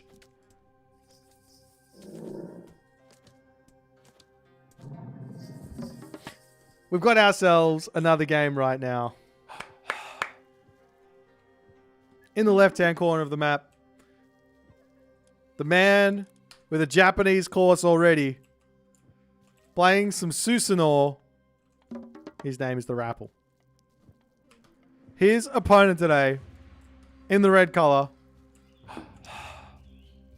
showing off Amaterasu. He just told me that he got Weasel abused once, and now he has become the Weasel. Never go full Weasel. Or maybe do. I don't know. Nonetheless, in the top of the map, There's some relics. Let's see if there's any. We haven't really been seeing the Japanese people grabbing Japanese people. They're not Japanese, but they're playing the Japanese. The players who are in command of the Japanese have not really been going after the relics. Thundercloud Shawl here. It's an expensive thing to go after a relic. You lose out on all the favor. You have to pay for the upgrade. Pandora's box here. That's a nice one. Making those myth units a little bit cheaper in the favor department. And then the Fur of Boy. Like, if you look at it, it's not like it's any more. It is cheaper. It is cheaper than other Civ's relic picking up technology. You've got the Oracle. No, the Oracle is... How much is the Oracle? A little bit more expensive? Anyways, the Pioneer is 25.50. The Greek is 100 food, 50 wood, like to grab a relic. The Egyptian is 75 gold. The Norse is 80 food, 40 gold. I guess you do have to pay for the Miko as well. That's 50 food plus the... But you're also paying for the Pioneer. Anyways, my point is, it's pretty expensive, I would say. But it is somewhat in line with what everyone else is doing. So maybe you should just do it and stop being a little whiny Japanese player about it and just go do it. Because the Miko has completed her Junbi and she is ready to do some things. I'm glad you guys... I did the big Australian accent on that. Do you guys know what Junbi means? Junbi? It means I've... Well, Junbi dekiteru is I have completed, or I'm completing my preparations. Did you say dekita or dekiteru? Oh, dekita. Dekita yo. So I've completed my preparations. That's what that means. There you go. We can learn some Japanese here together. And then we can all use that when we go to Japan. And they're all going to think we're very strange people. You run around saying... Well, I guess they probably think we're just strange people, just in general. But anyways, we do see upgrades coming through. Got the Ame no Uzume to come through for Pegasus. On the other side, it's going to be Mina Katatomi in for the Rapple. As Rapple does actually come and grab his relics. So after I was berating on the Japanese players for not grabbing their relics, we did see the 2 relics come through for the Rapple here. Nonetheless. It's the same as coming to Greeks and saying prostagma? I don't think it's the same. It's not. No. No. Not the same at all.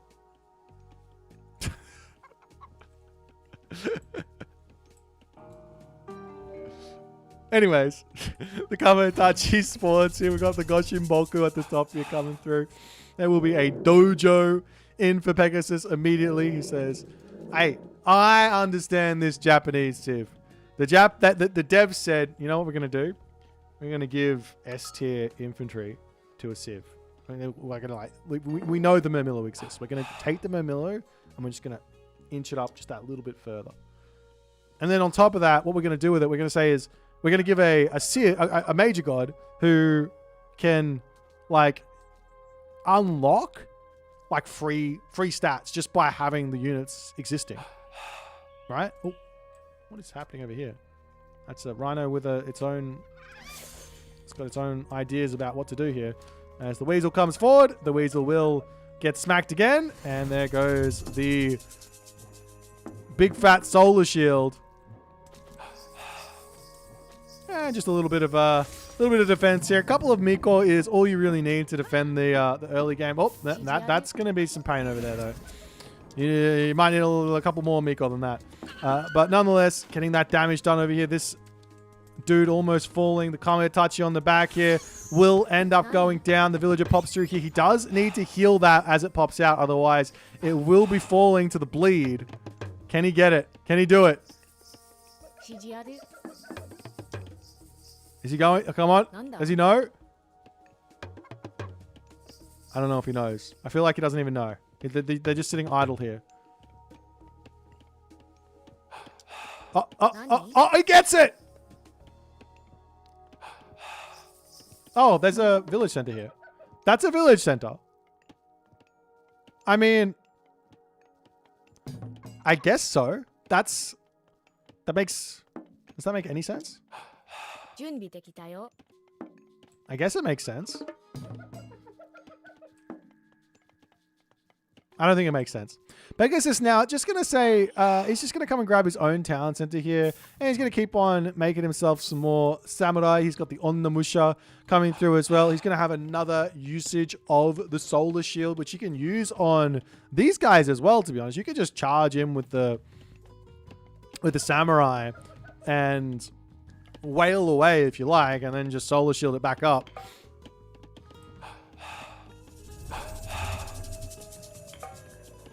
There's the Shrine of the Hunt coming through. And this is going to be a nice little defensive base. I do think there is an idea here. The idea would be, and you need 2 shrine, maybe you might need 2 Shrine of the Hunts. And you could sort of get close to it, right? If you drop Kusanagi down, that takes the 100 favor down a little bit. Anyways, the idea would be to go for double village center right off the bat, and double Shrine of the Hunt, and then you get enough food in your base plus the goat and everything else that you can get yourself going without needing to leave your base. Sort of similar to something that maybe a set might do. Absolutely insane strategy, which probably only works once in a blue moon, but maybe. But right now the problem is that Pegasus is only a tiny bit behind on economy, on village account, and he's going to be getting in front very, very quickly here in this game. As the one Udor of the Rapple will end up going down. The Onnamusha getting very close to falling, but a solar shield comes in to ruin the Rapple's day.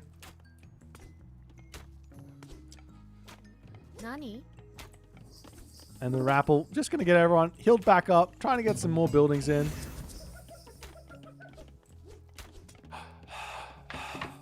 I'm kind of surprised he didn't open a couple of samurai himself. So these on the Musha, they don't have the bonus versus infantry. So you could just get yourself out of a samurai yourself. Samurai will beat on the Musha, I think, from memory.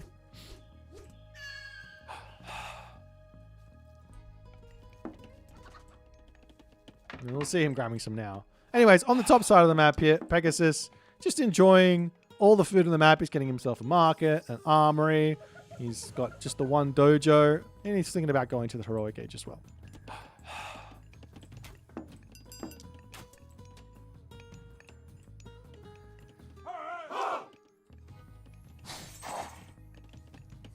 Samurai do have bonus versus infantry. Look, 1.5. That's why they beat all the other infantry.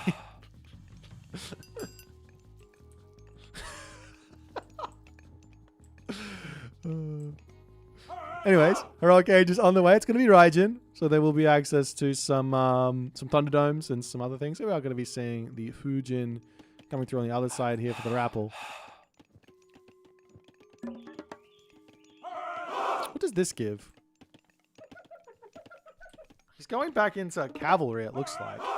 Is he actually making cav? Doesn't look. I'm surprised he's gone this god path, considering what he's going for here. If he goes the other one, he at least gets some stronger, infantry, or maybe if he goes for the other one, you get some. I can't remember any of the names at the moment. I'm still trying to remember. There's too many. You get some stronger archers, right? The archer strength can be a big deal. Anyways, house over here does end up getting finished up, but the Japanese houses are a little bit weaker than the other houses, no? Is that just my... I might be going crazy. Anyways. Now Pegasus is just going to be enjoying taking the rest of the map. Walls everything up. Just thank you very much. I will enjoy a big wall all over the place. As Amiko ends up getting taken down.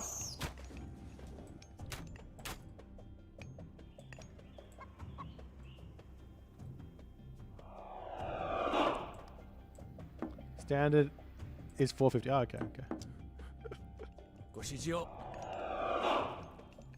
And we got the Hanya mask coming through for Pegasus. So his samurai and his shinobi are going to be very, very powerful. How much does this give these guys? Does it tell me? Jesus, it's just... There's all the infantry upgrades. Now Rappel, he's still in front on villages, but he's farming, which basically removes all of the advantage that he has.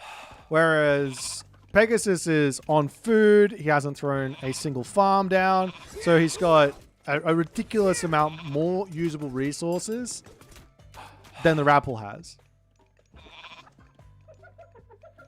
Realistically, he probably should have just moved out onto Hunt at this point, but he's out on the map. Anyways, Shinobi going for some side raids right now. These guys are a unit that you basically... You basically want to be using just like Pegasus is using here. In like little side pushes. Go kill buildings. Go kill villages in the main base of your opponent here. But you can see they die pretty quickly here to all of this arrow fire. And this is a lot of value for the Rappel. If you can get a nice building block in here, which it's like he kind of does manage to do to some degree. The Pegasus will get out of here. Maybe he'll lose one more dude. Down to 7 HP. Gets out of there. But a little bit of damage, and now Pegasus has definitely taken the villager lead at the moment.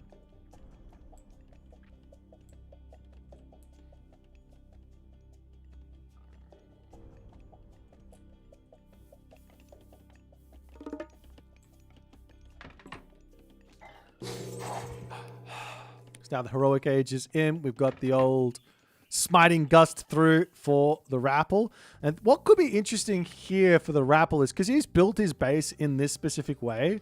If he sends out like a Kitsune or something to find Pegasus's army and just smiting gust the army into Pegasus's, Rappel's main base. If Rappel goes out and does that, he can just move them right into his main base, lock it all off with a wall or two, and then he can get some nice value fighting there as well. But we will be seeing Crushing Waves, Hunter's Strength. Oh, he did go Hunter. Okay, he did come this one. Hunter's Strength. Yeah, this Minakata Tomi is the one. Okay, yeah. You get the archers. That makes sense. I thought he gets horse for some reason. My brain doesn't work anymore. It's all done. Nonetheless, Pegasus wandering forward here does catch Rappel putting up a castle. But is it too little too late? It looks like it might just be too little too late. And Pegasus has to retreat back now.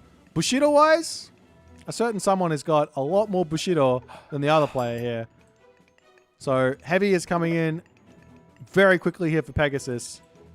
As Rappel, he does have a handful of myth units, but it's really not that many considering how much favor he's got. He's now starting to get some more Oni out. I do love these units. I think they're really, really, really strong. But you have to be pretty specific about how you're using them. At the moment, there's not that many heroes in Pegasus's army. So you just have to make sure you snipe those and then they can sort of carry you through the fight. As an Oyumi is now out. Going to start sieging down the town center slowly here. Rappel dropping a dojo onto this position as well.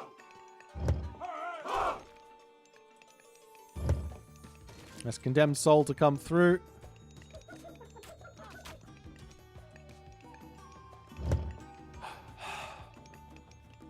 And the Oyumi is gonna. It takes a while to take down a building with just the one Oyumi. They do only cost 3 population from memory, yeah.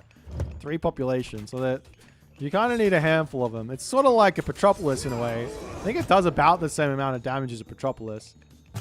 Is that correct?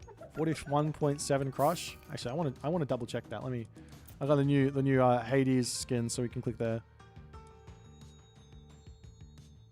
Yeah, 41.2 DPS. Yeah, it's about the same. 41 point. It does more DPS. Yeah, so you need a couple anyways. This now Pegasus is out, and look at that damage though. Oh,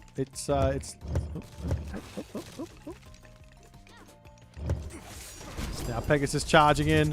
Smiting Gust. Sends half the army off to the side. That's going to force Pegasus to have to retreat. To bring his army back over from the side there. But now Rappel says it's time to go. Can he pull forward, take out the Pegasus town center or not? That's the big question. A big fight here, getting very close to those upgrades. Pegasus wisely retreating until he has the rest of his reinforcements here. The town center will end up going down. Up onto the top position here, the castle for Pegasus. Standing strong as the Kusanagi comes down now for the Rappel. He does get his heavy upgrade in for this fight, but he does not have himself the upgrades which Pegasus has. And he's fighting underneath the armory of Pegasus. Not the armory, the castle of Pegasus. The Oni will kill off a couple of villagers here, but will eventually go down. And at the end, you take stock, and Pegasus is well and truly in the advantage.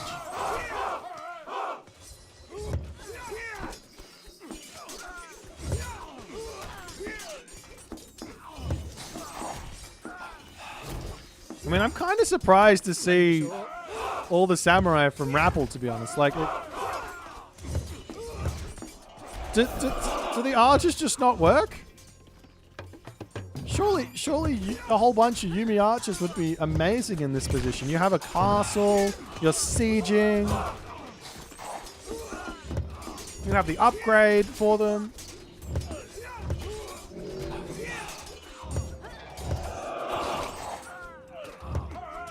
Nonetheless, all of Rappel's stuff falls. His castle falls, and I think this one looks like Pegasus is running away with it. He's got 3 towns and he's 87 villages. He's got himself champion units.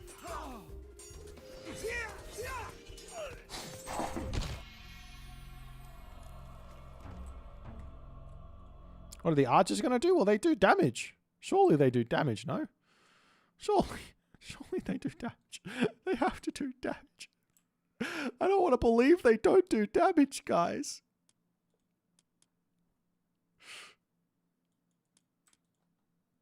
Pegasus wins. GG. All played.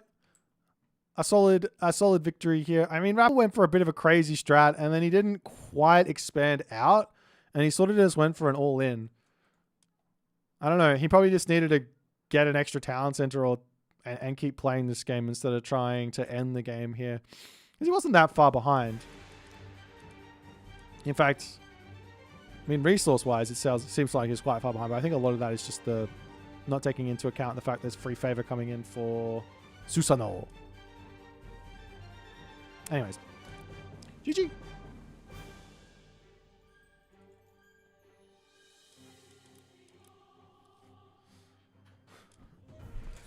If Amaterasu is broken, then why is John Arbiter still 1600? True. The only time a strategy is ever nerfed is when John Arbiter gets 1800 plus with it, right?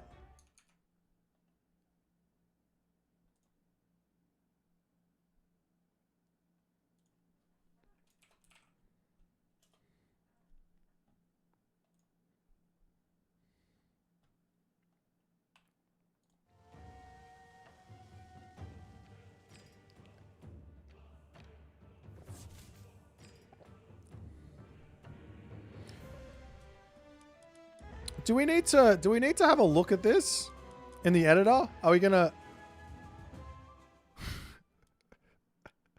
do we have to take a look at this in the editor?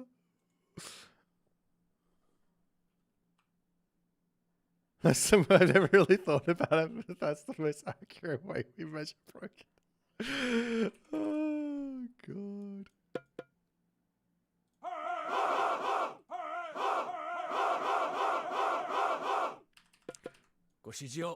We got to do an editor test. We were bringing the editor test back. We haven't had an editor test in a long time. Come on. We're bringing the editor test back. Come on, you guys, just enjoy it, all right? Enjoy it while it's here. So this here is 20 Yumi archers, right? This is going to be 5 samurai for the front line. The other team is going to be Amaterasu, who's only going to have samurai. So if that's 20, that means I've got 4, 8. No, that's not right. That's 40, isn't it? I just need 10 more. 1, 2, 3, 4, 5, 6, 7, 8, 9, 10. Here we go. And now we just go Mythic Age. Oops. We'll go with Susanoo, with Mythic Age, with Minakatatomi. Sure, that'll do. And we'll go with Amaterasu. Let's see. Amaterasu. Waifu. Ame no Uzume. Raijin. Okay, without the Mythic Age text. Alright. Perfect. This is how it works, right? This is how you judge if something's broken or not. If I was a trigger, I would be army move. No, army. Just army. Army.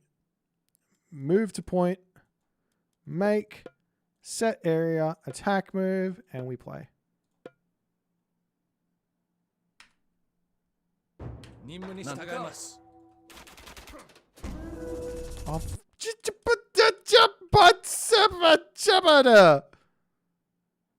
I always get owned by the AI. The AI always owns me.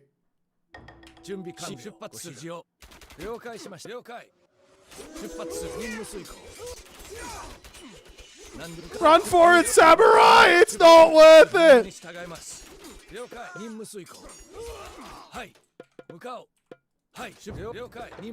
Jesus, these things suck. Guys, I don't know if the archers are worth it. Alright, let's try the other archers. Yeah, these archers are terrible. Magic couldn't have made that area.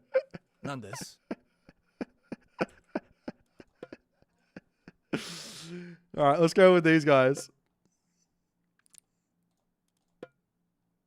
You can make these guys with Susanoo as well, right? 1, 2, 3, 4, 5, 6. 1, 2, 3, 4, 5. Wait, what was this? 1, 2, 3, 4, 5. 1, 2, 3, 4, 5. 1, 2, 3, 4, 5. That's 15, guys. 15 times 4 is 60. Divided by 3 is 20. So I need 20. Okay. Let's see if we can beat them. I need Inari Okami. Is it Raijin or Fujin? Surely it's Fujin. Fujin for speed, right? Okay.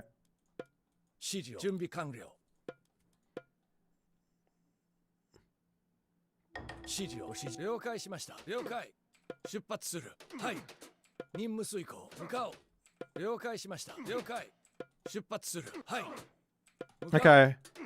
I think the horse archers have got this. Horse archers OP. Nerf horse archer.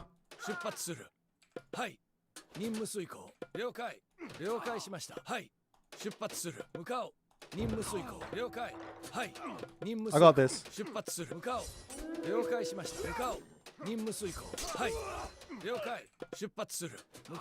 I'm beating the samurai. The samurai ain't got it. I've only got the entirety of the map to shoot and scoot here. It's working well.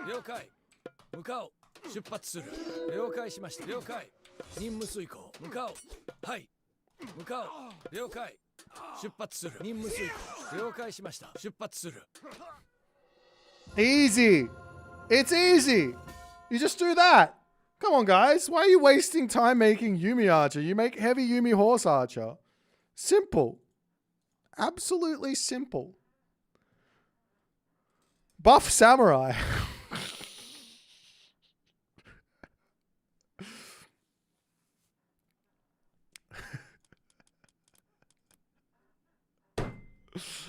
Oh, God. All right. That's enough editor testing for one day, I think. Do you guys need me to teach you how to build a base? Is that what we need?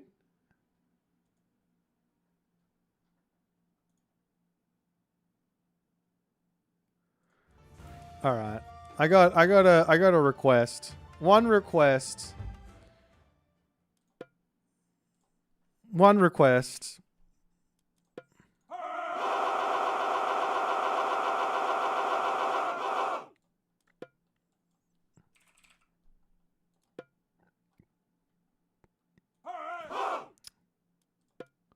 Just give me a second to set it up, hey? This is that gonna work? I hope it does. Got power invoke, player 2, Inferno, set area, oops, set area, click here, Farah, click here, seasonal, click here, give me Fujin. Is that going to give me the right one? Nope. Okay, and then we got to just give a couple more units in. Back here, back here, back here. All right. なんで、はい、任務、はい、了解しました。なんで、任務に従います。You can.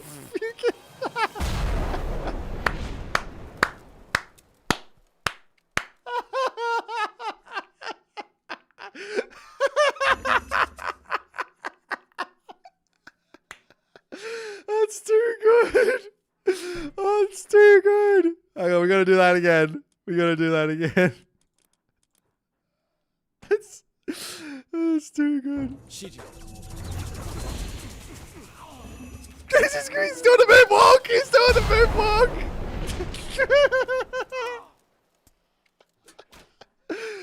Oh.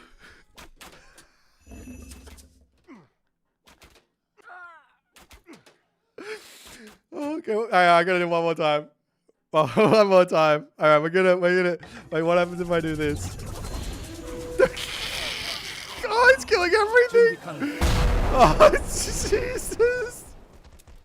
Looks like it's all dead.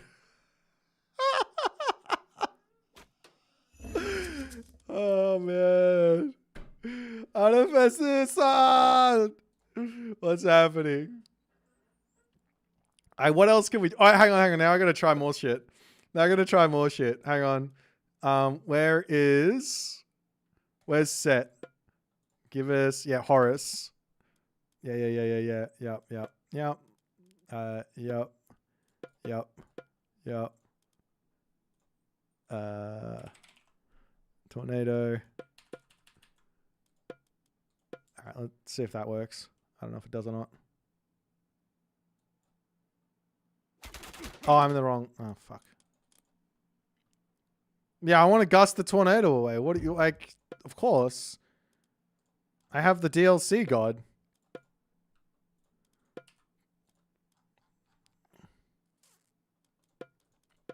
You know, I'm supposed to be able to beat everything with the DLC god.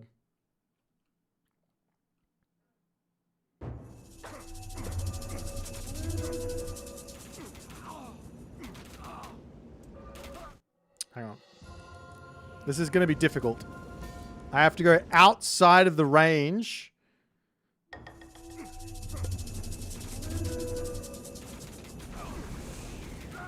Okay, this is very difficult. I got this though. I believe in myself.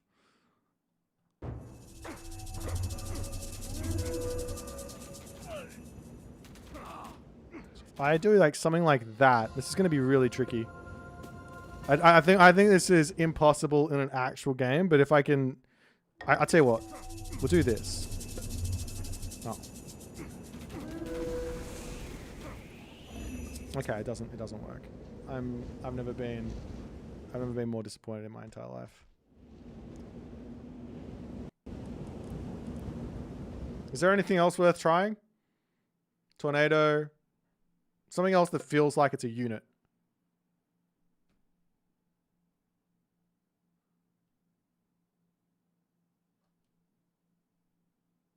You want me to Gustus, Son of Osiris?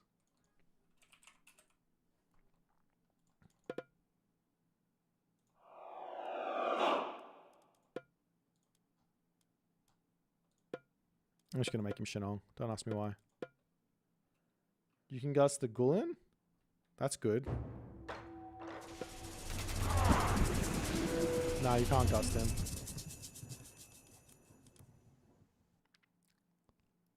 Yeah, I did hear. I did see a little cheeky strat that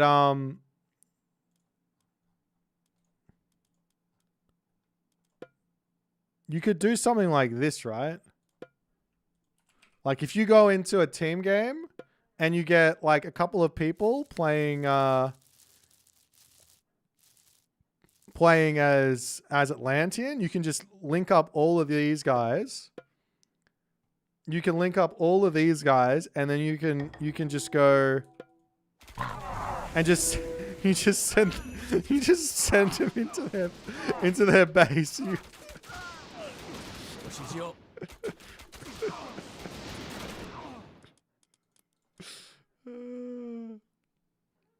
Just build the plants, yeah.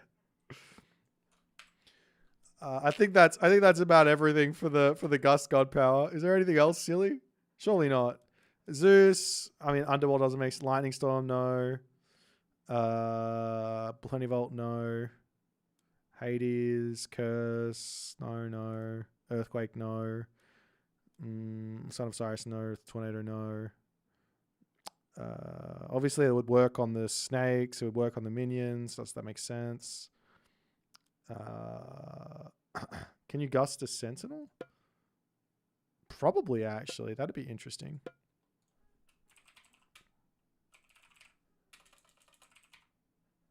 Oh, that would be very, very interesting.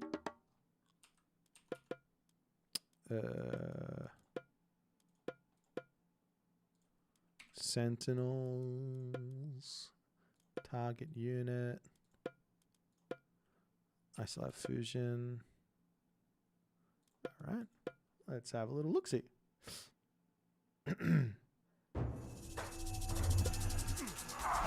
Nope.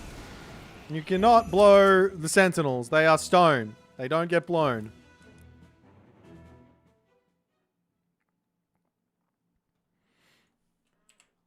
Okay. Let me keep going. Oops. What else could there be? So I'm pretty sure Snakes works. I'm pretty sure Ancestors works. I don't see why they wouldn't. Locust? Locust?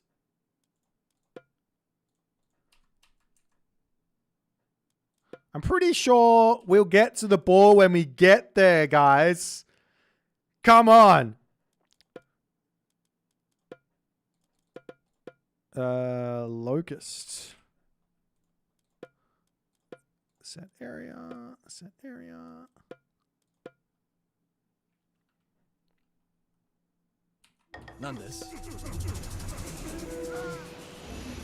No. I feel like I escaped the locust.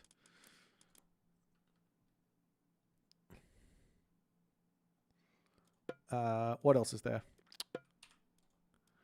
I don't think there's anything else there. Thor, Forest Fire, Frost, Flaming Weapons, Walking Woods would work, I imagine. Do you want me to try the Nidhogg? I have a feeling that it wouldn't work with the Nidhogg, but I will try. Just because it's flying. I don't think it hits any flying. I don't even think it hits your own flying units. Oh, the Tartarian Gate demons? That'd be hilarious. Okay, we'll try that. That could be hilarious.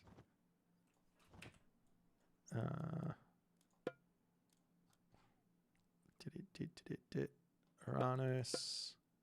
Hecate. Oops. I'm stupid. I'm very, very stupid. I feel like I'm doing this a stupid way. I feel like there's an easier way to do this than what I'm doing. But anyways, I don't know what the button is. Glad you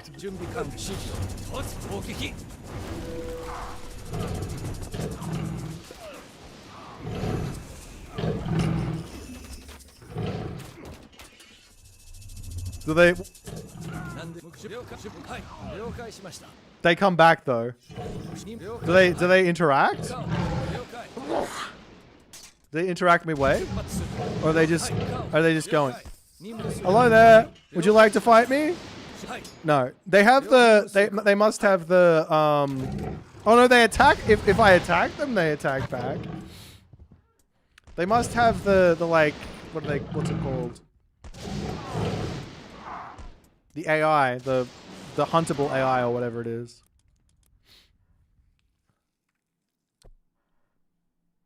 They have defensive stance? No, I think it's like the AI from the hunt. Because they don't come off and attack you when they're walking back. Okay. Is there anything else? I want to get back to cast ruining in games.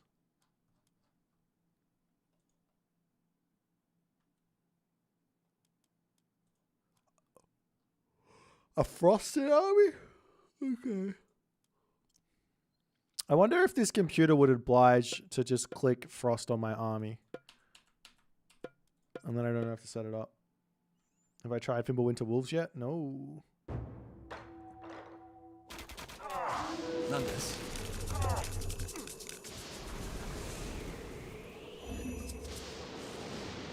Fail.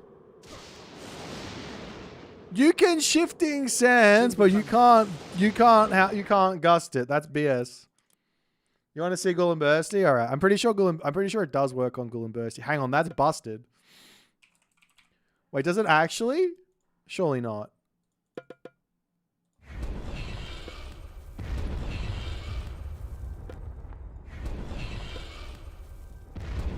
I don't believe it.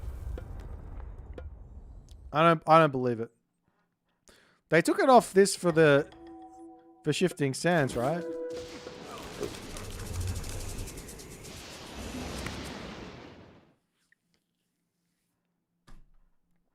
Okay, so what's the strat? Fast heroic with this, then drop the Ghoul and Burst. How fast can you get a heroic age in with Susanoo? When you drop the Ghoul and Bursty and you fling it in.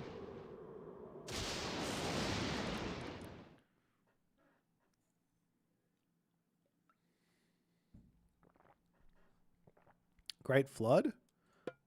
I have this feeling that we're only seeing the interaction with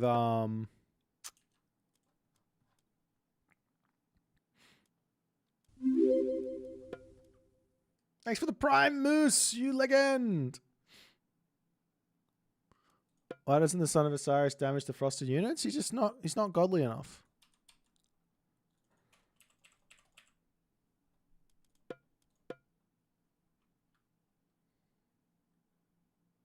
Thank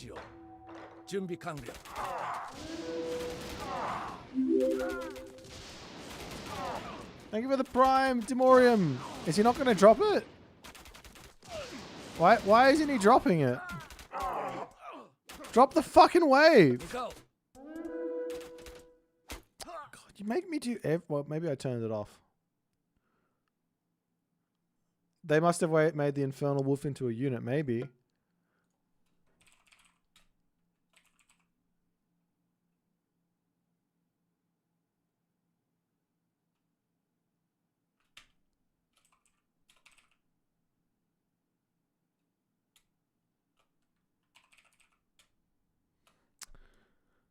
What's this? Champion of Freyr?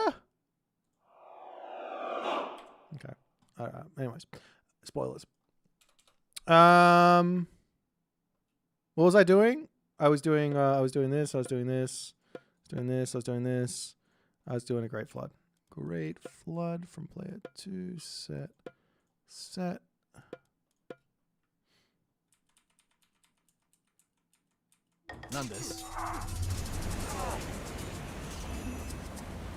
Okay, so I can escape it.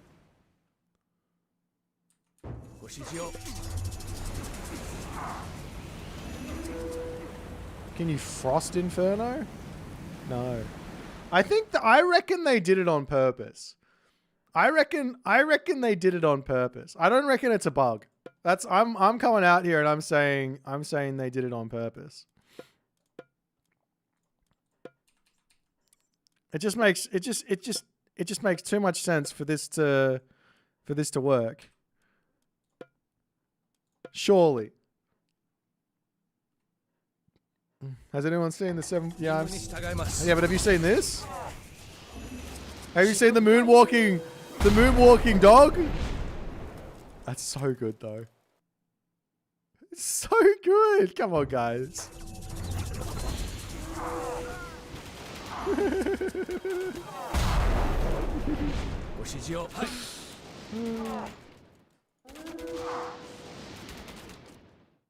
Isn't this imply you could also shockwave? Actually, true. Maybe we should try that. How has no one ever tried to shockwave the Inferno before?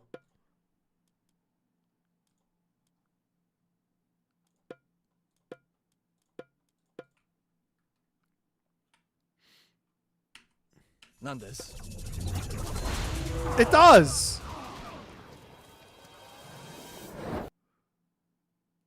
It doesn't do much, but it does. Look. Oh no, it doesn't really do anything. Maybe I did it too early there.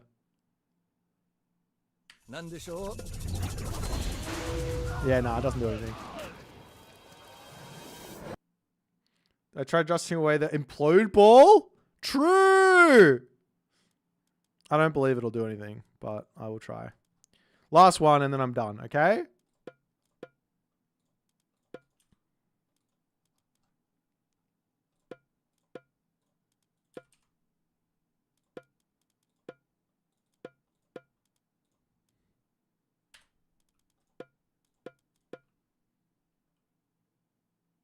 You been spamming implode? Have you? It's just impossible. I don't think I can get the god power cast off.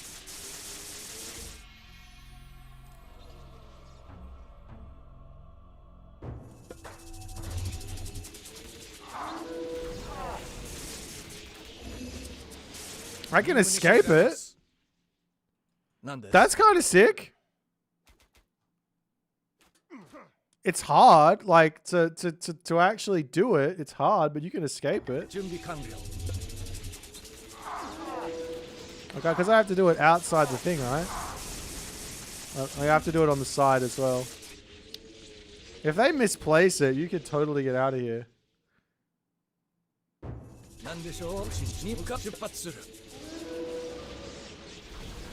There we go. I got out. Let's go. Implode. Counterplay. Where it's not needed because you have fucking 300 HP units. And then you can just heal them back up. Okay.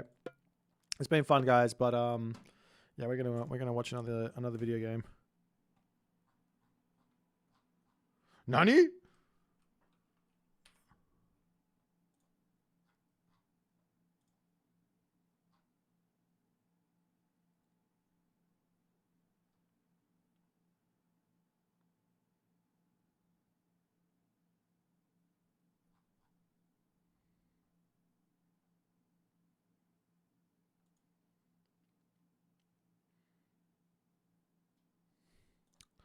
All right, let's find a game to cast. There's gonna be one. Wow. Someone is playing under the name Buff Boit. That's exciting. Maybe I should watch that game.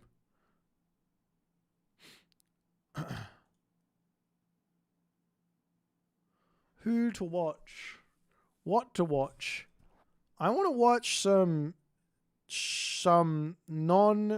I want to watch some Japanese versus non-Japanese. For example, some Husk Soup versus Mosca. That looks good. Is there another one? There's so much Japan versus Japan, though.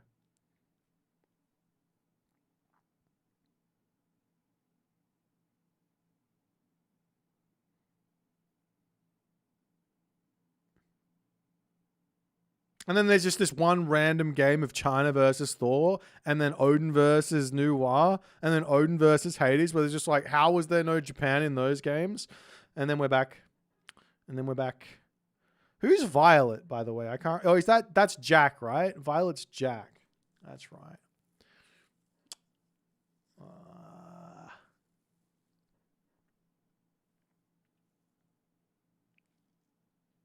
All right. Let's do with this. Let's go with this game. I can't be bothered searching anymore. Actually, that could... No. I think if Uranus is winning at 13 minutes versus Japan, the Japan player just fucked up.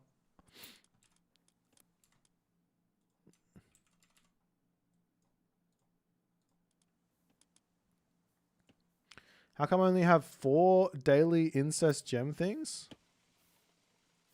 I don't know what that even means. I don't even, is this thing? I've only played this once. That's not for me. It's for other people. Other people to enjoy. John Arbiter has a 100% win rate versus Soup. Soup.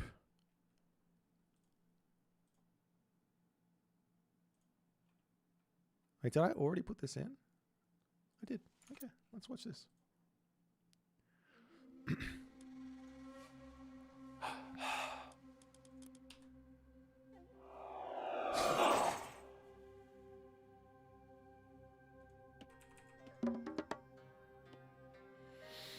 Did John start the village center meta? Is that what happened? And then Rappel saw him and thought I'd copy it, and then Pegasus Rush said no.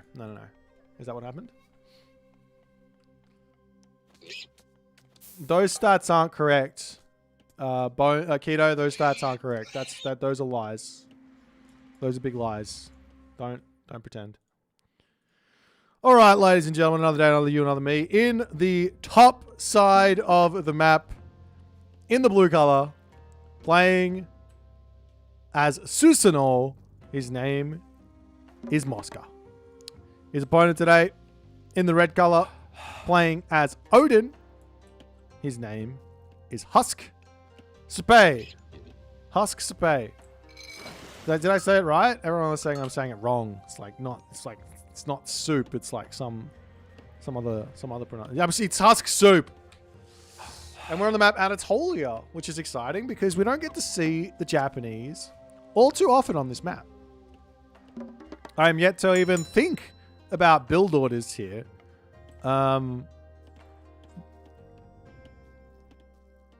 I guess the good thing is you're most likely going to have 2 gold mines in your main base to put shrines down on early. So that's nice, I guess.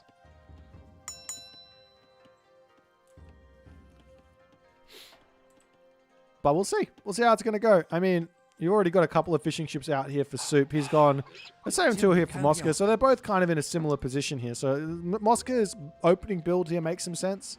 I think the first couple of villages going over to wood, then you come over to food, just like you're playing Greek, is going to be the right way to go about it early on for Japan. You're basically playing with Greek economy, except you're down 1 villager at the start. So, I mean, you're getting favor, which is obviously really good. So, don't get me wrong, but you are down 1 villager at the start over the Greeks. But if you just follow the Greek build order to some degree on this map, then you're probably going to be fine. So, Greek would go 3 villagers to wood, 1 villager onto the dock. Then they come over onto food, start and get 3 villagers onto food, and then they put the rest over onto wood while they're pumping fishing ships out. Maybe they go up to 7 on wood, then they come over, or maybe 6 on wood, then they come over onto gold and get their gold income, and then they get their temple, and they go to the next stage. So it's not necessarily complicated for these guys. Like Mosca, he's a seasoned Greek veteran. I know Soup wouldn't have any issues, I think, here playing Japan on water either. But you just have to twig your brain a little bit, peek it, just be like, what would Pegasus Rush do? Just ask yourself that.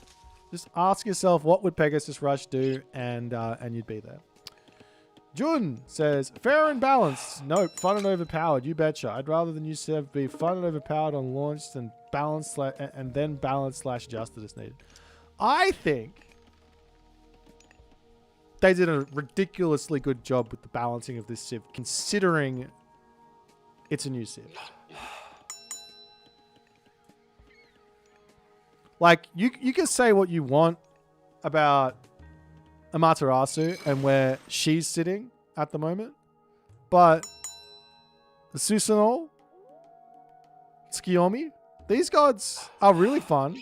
They aren't busted, at least not yet, and that's amazing.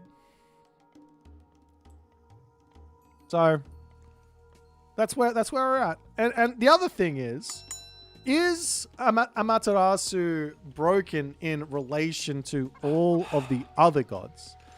That's the big question. She's obviously very, very good in the Japan mirror.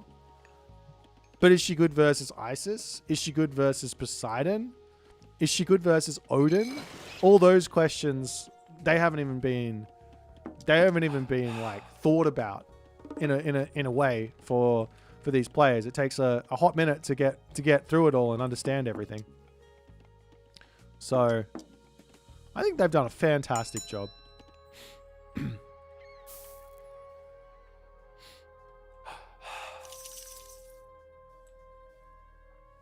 Anyways, we will be seeing Inari or Orkami. I'm starting to learn these god names. The wolf, Inari, Orkami. So Orkami literally means wolf in Japanese. So there you go. I don't know what Inari means. I think that's just the name.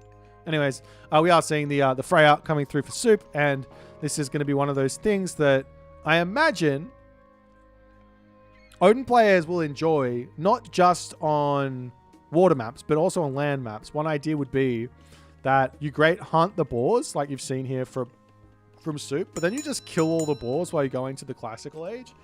And you also kill all your chickens, and you might even kill a couple of goats in order to get 2 Valkyrie out. And all of a sudden, you've got 2 Valkyrie in your opponent's base at 5 minutes and 30 seconds into the game. And you're harassing them on the water, and you're just all over them while they're struggling to deal with everything. So the more I think about it, the more I'm like, oof, Odin's going to have some advantages here. It's going to be a difficult one for the Japanese to make work. Inari Orkami is a fox, but Orkami means... Is that right? Am I right? It's been a while since I think I am.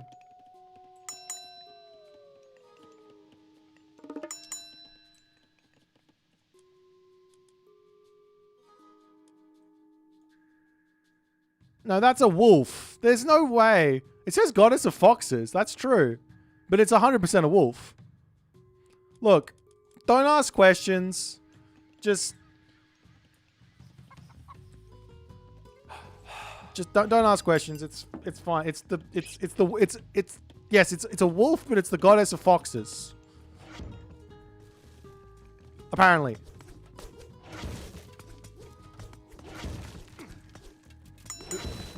No way that's... Well, Fox... Okay, we're having some issues here. We're enjoying the game. I need to just double check if I'm... Hang on. I'll tell you what. Why don't I just look it up? Here we go. Inari Orkami. No, doesn't exist. I'm 100% right that Orkami is a wolf, though. So, ha! My brain remembers things from time to time. There's a terrible, absolutely god-awful reality TV show called Orkami. Or who, like, something like that. It's terrible, but yeah, that's why I remember it. Look up Inari. I don't think this is... Inari. Or maybe I typed it in wrong. I think I did. Inari Orkami. So Inari is the god of harvests, and it is a fox.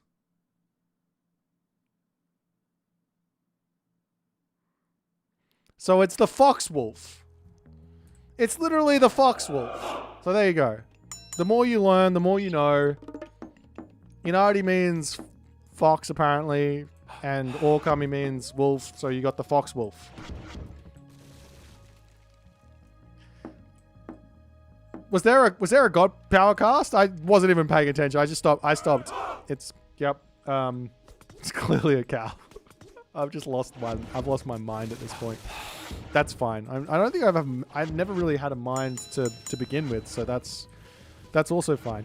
Have you seen that? I'm literally just in my own world right now. Have you guys seen that movie Hackers from it's probably like an 80s movie? It's like an Ozzy Osbourne quote in the movie. Of all the things I've lost, I miss my mind the most.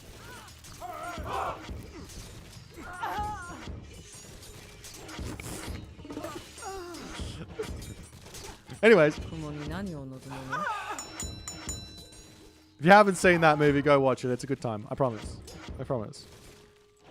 But Mosca here, losing the top side of the water here pretty brutally on the bottom, trying to fight back for it.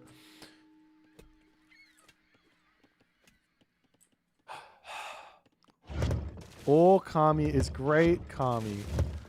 Ah.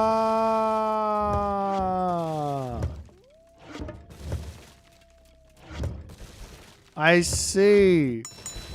That also makes sense. Then why is it a wolf then? Why is the picture a wolf? Huh? Or are you calling that a fox? Is that a wolf or a fox? It's a cow? Kami-sama, oh Kami. Inari oh Kami. The big fox god. It is a fox? Wait, now I have to look up what the difference between a fox and a wolf is. What is the difference between a fox and a wolf?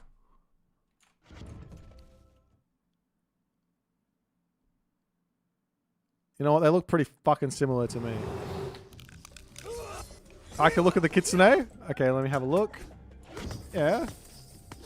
Clearly a fox.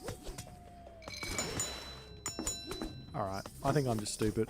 Thank you for clarifying that it's not just me that's stupid, but it's also Japanese that's stupid. How can you have like Okami and Okami? What is going on here? I can't deal with it.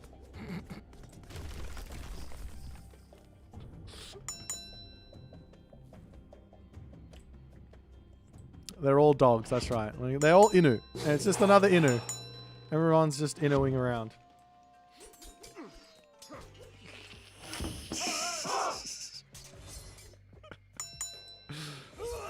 Oh, we have the Honengyo! It's in, look at it go! Surely this thing's busted, right? Like, did he go the right god? Oh, he didn't. You gotta go to the god where you get the lightning power. That's just insane. It's a free win on the bottom side. I actually think a fast heroic here from Susanoo. Wait, does he have access to it? It makes perfect sense. Yeah, he does. Fast heroic into this one for Heavenly Barge, and then you just auto win water. And your opponent can't come close to the shore because I'll just lose everything. I know it's all in country. I'm making jokes. That's what I'm here for. I'm not... Don't ever take me seriously. Even if I'm trying to be serious, don't take me seriously. I'm just here for a good laugh. Did we test what happens if you gust land units into the water? They just don't. They just block. They don't. Can we call a Kraken a taco? Yeah, they're tacos. Taco. This guy here is a taco. This is the big octopus. No, not tacos. That's not correct. It's taco. Is this lightning good versus myth units? It doesn't have any bonus versus myth units, but it's doing divine damage, so that'll ignore all the defenses. So I guess it's pretty good. Considering it does like considering the siege ships do 0 damage basically versus myth units without it. Yeah, I imagine it's a pretty big upgrade.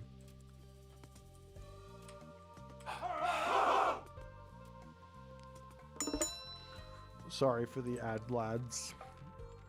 You just have to subscribe. Do I think the Japanese is broken? No.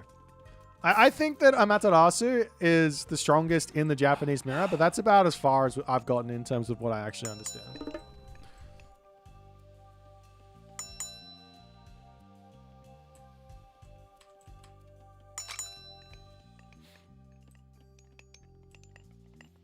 Now Soup's got to grab a town center. James, thanks so much for the Twitch Prime. You legend. And Mosca is sort of struggling at the moment.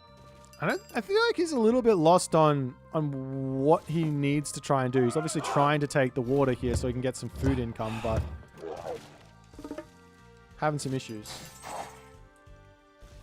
Your Prime is not... I don't know what's going on. I didn't get no Eric BR subscription. I think you gave it to Beastie again. Just kidding. I love you, Eric. Oh, we've got Balder coming in. So they did buff Balder in this recent patch, and I kept saying that I actually thought it was in a really good spot. Like, you can use it to win a game if it's the right situation and you're like in a nice position to go for it. But man, you I know it's a very big honor to get Eric's subscription. I'm a big fan. He like Eric by himself brings like the most traffic, like just from a chat message type of thing. Okay. Duran, thanks for the Twitch Prime, my dude. Yeah, I'm going to be seeing an attempt to take down the town center here. He does have a whole bunch of Shinobi, and these guys do real damage. Okay, Mosca, I like the idea. The execution could have really, yeah, the execution. Poor thing. That's actually such a good counter to Frost, this God Power, because you just wait until the end of it, and then you just smite and gust them away, and you're good to go. Twitch's Edge. I'm sure it'll come up at some point.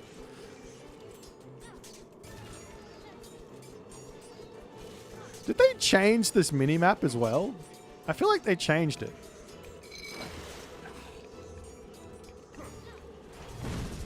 They did, right? They changed the mini-map, no? Am I going crazy? I feel like I have to move my camera over. Hang on. I absolutely do. My camera's blocking my mini-map. This is bullshit. Hold on. I gotta move it. No, shit.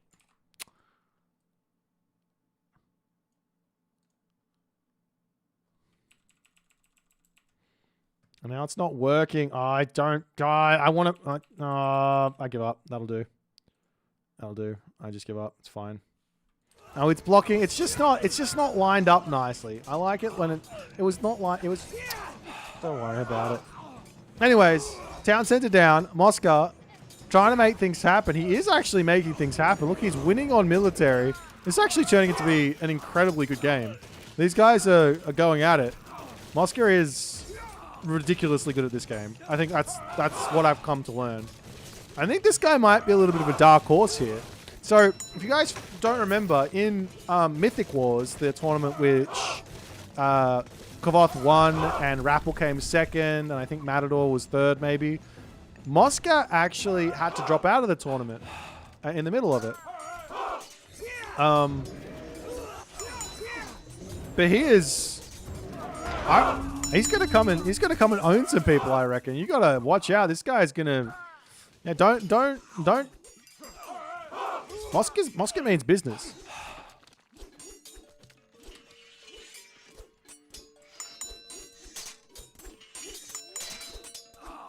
Yeah, the tool for... Yeah, I think that's just for subscribed people with subscriptions, yeah. Oh, Ragnarok is in for soup. He's going for the kill. We do see a lot of samurai queued up here, which will get bonus damage versus these rag heroes. But Mosca doesn't have a whole lot of stuff out. He's getting himself crenellations. Trying to get out all the dudes. He is very close to having another tier of Bushido, which will mean he can use another Smiting Gust, which will give him a little bit more time to play with.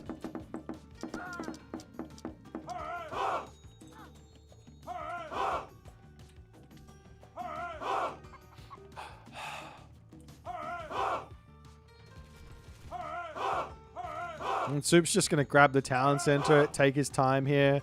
He's got a lot of resource. In fact, it would probably be a decent idea for him to actually sell the food and gold here, and just macro up to a full population, throw an Axeman army before he goes in for the kill here. But it almost doesn't matter. He's got 4 town centers, and he's only behind by 30 villages at the moment. So if he just sits on this, he'll be back up to full population in no time.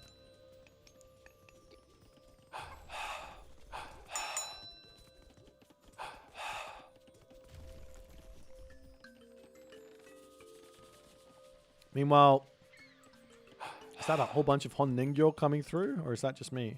What are they doing here? Oh no, those are Yorman Elvers. They look kind of like Honningyo, but they are not.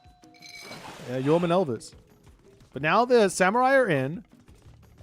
Heavy samurai and an extra 75 favor is coming through, or 100 favor is coming through. Should be a big help. But how do you use it? Send half the... Try and cut the army in half or something, right? Well, he's got the champion. Excuse me, it's a champion now. I'm stupid. So full population. All samurai. A handful of thrown axemen. I have this feeling that Soup is not going to win this fight. But maybe he will. There is enough favor for a forest fire. Big forest fire? Imagine. Imagine forest fire.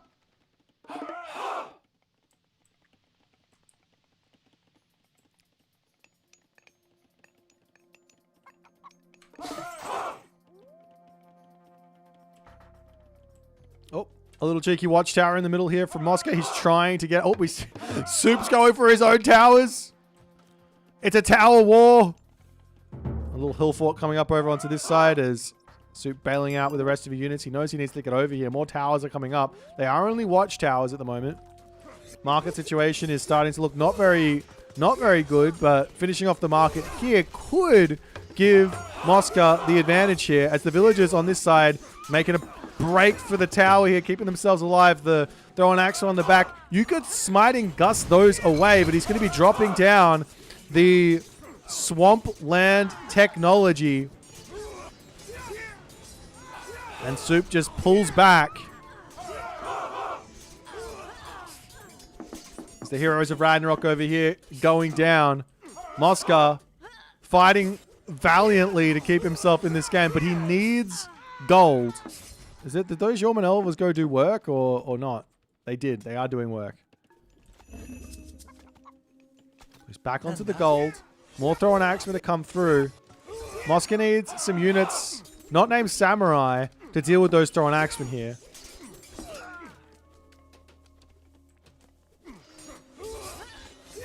Bringing more villagers forward. The Kusanagi onto the throwing axemen, sending them right in on top of the samurai. That's going to be huge. We see a forest fire. He imagined it. He saw it. I would say mid-value for a forest fire. But Moscow's army is dissipating. Does not have very many samurai left. In fact, I think he's got none. I think he has no samurai left. Do I see any?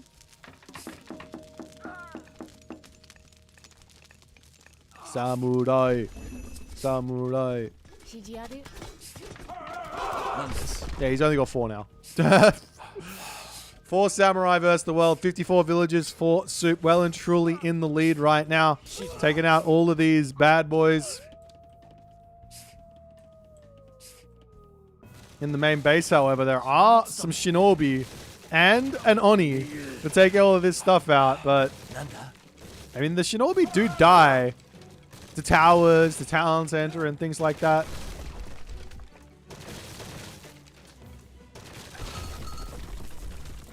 Is this channel appropriate for your child to watch? I try my best to not let my Australian leak out, but I can't promise that I won't leak. My Australian might leak out some of the time.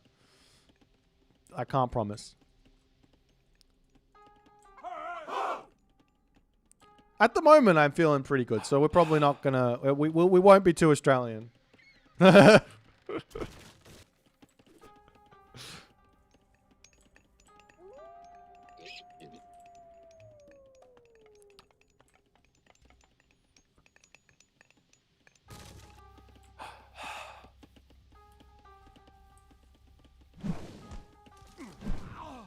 準備 Oh, and then that's the win. That was like an incredibly tactical game there from Soup. I think the biggest dangerous thing here from the side of Japan would be to go for those lightning boats. But then he wouldn't have had the Oni. But then he also would have had Raiju instead, which are not like bad either. Like if he went the other god path. Like if he goes this one and gets Heavenly Barrage, this is 5 Divine and chains up to 1 additional target per projectile. And I think it shoots 2 projectiles. So you're doing 10 DPS or 20 divine damage every 2 seconds. Which is quite a lot. And then you've also got this guy as well. I'm not sure about this god. Like this technology, I'm still like scratching my head on it. It's 300 gold, 10 favor. It's only 10 favor, minus 20% cost on the god powers. I think it's only good for Susanoo. I don't know if, or maybe it is good for Skirmishes as well. So you can, oh, he doesn't have it. I think like it's only good for Susanoo. Anyways. I think it shoots 4 projectiles. Jesus. Absolutely insane.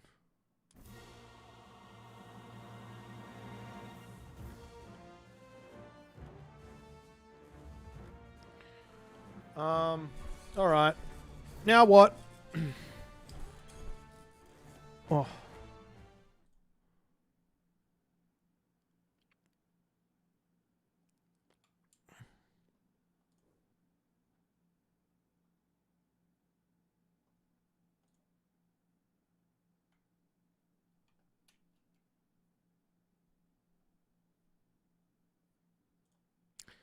JA versus Yuli? I don't know who's playing at the moment. Let me have a look. We got Izamato versus Kavoth. We could watch Kavoth and see if he's figured out how to beat Amaterasu yet.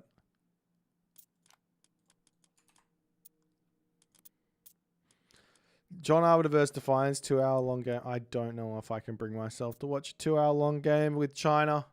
I watched some of that on his stream. And my God, do I never want to watch that ever. Like, here's the thing, right? I think Age Mythology late game is pretty good. But I feel like both players need to know how to play the late game for it to be good. Leon Vargas, thanks, man. Yeah, YouTube streaming is going really well. I'm super happy that people are checking it out and hanging out. I see all you guys' comments, so if you guys want to chat with me, feel free to do so. Sometimes I focus on the games and don't read chat at all, but I do see everything when I'm looking. If you see my head go this way, I'm probably looking at chat, just going, hang on, what the hell are you guys saying? What I meant by that is that, like obviously players don't know how to play late game with Japan yet. It's not simple, right? And you got the China player who knows how to play late game with China, and it's just not fair.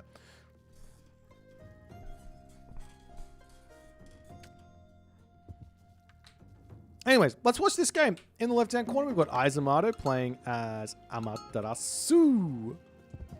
And in the right-hand corner, we have Kavoth, Kavothing it up with his favorite, it looks like, Tsukiyomi. He's been playing a lot of this god. It seems he's like taken a very keen interest in this bad boy. I know Kavoth has got 2 styles of play. One is, I don't really want to do much. Let me sit back and then wait for like some sort of big sort of power spike type thing. Like he likes playing Noir, for example. He likes to sit back and then wait until he gets a whole bunch of like White Horse Cavalry out, and then he's going to go and start raiding you all over the place and making your life really, really difficult.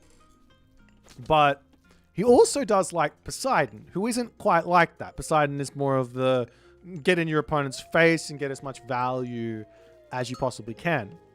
And this does have some relation here into Tsukiyomi, who also is very much the yes, I played Tsukiyomi. He's very much Poseidon-ish god. He's the cavalry god and can do a lot with that. So we'll see. We'll see. Do you study Japanese in Australian schools? There is some schools that do Japanese. I wasn't in one, which is probably why I got so far with it.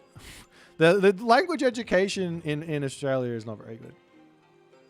Let's just say that much. Anyways, we are going to be seeing Ame no Uzume. I don't think we're going to see much of Amaterasu going for Minakata-tomi in the Japanese mirror. I don't think it's like at the moment. I think this is just flavor of the launch, so to speak. Everyone knows that this is just a really good way to play. You get the infantry upgrade and you get some weasels to start the game off, which can really put your opponent behind, give you a big advantage. If you can get the raids off.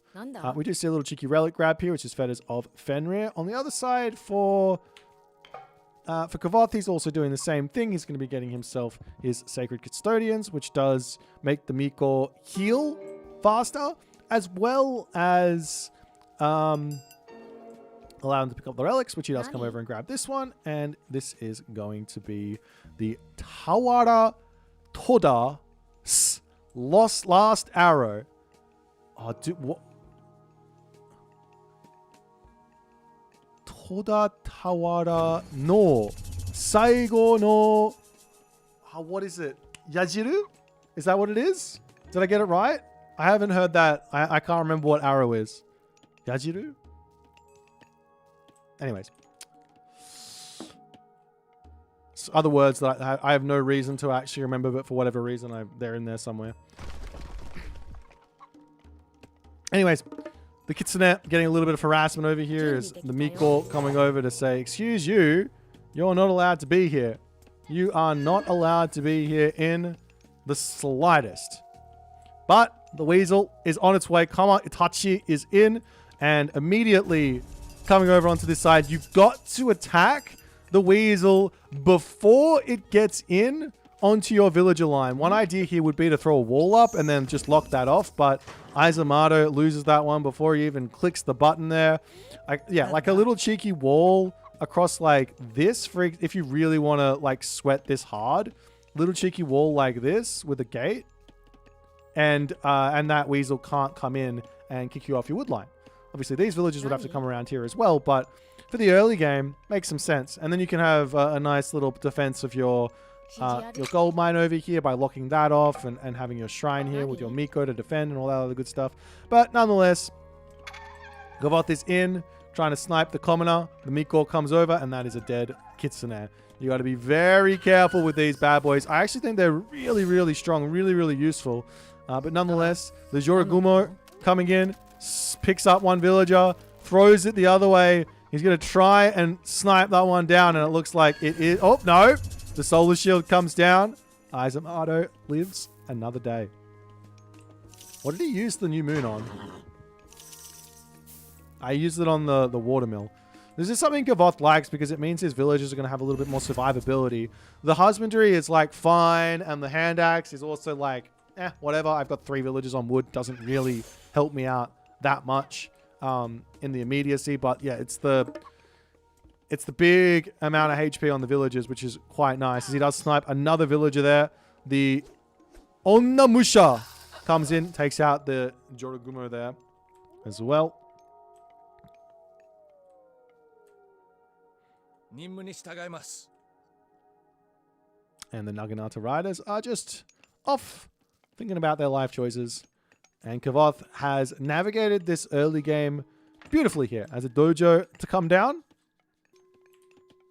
I mean, but this is just what Kavoth does. He's like, you look at this base that he's built, and it's just a thing of beauty. He's got one wall here. He links up the shrine to the stable with the wall, a house to the tower temple here. There's one entrance into his base. I mean, also on the other side, Izumato has done exactly the same thing. So it's not as if it's just Kavoth, but I'm just saying, like, these guys are so good at building bases.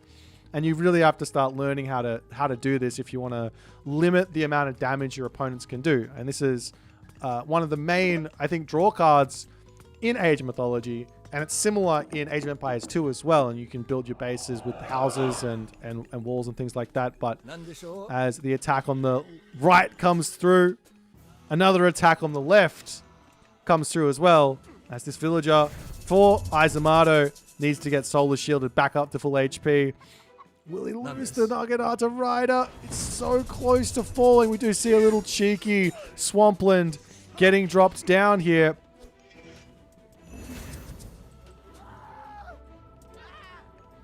And those samurai need to sort of bail on this spot. That's actually really, really... Oh, God, you got to be... Can he get out? Get out of here! Run for the tower! Oh, and he's dead. How much value can you get from a god power? Kavoth asked the question, and he is presented with the answer. A lot of value is the answer there. There was so many kills on those samurai. You have to imagine they are... In fact, they are two hoplites. So if you pick off one, that's 2 units you killed. If you pick off 2, that's 4. If you pick off 4 units, that's 8 for a classical age god power. Crazy.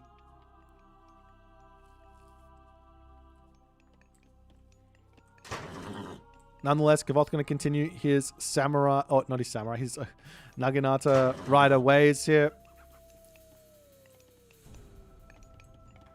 And he is going to be going up to the next age. I like this idea. You just try and get to the heroic age as fast as you can while putting on some light pressure.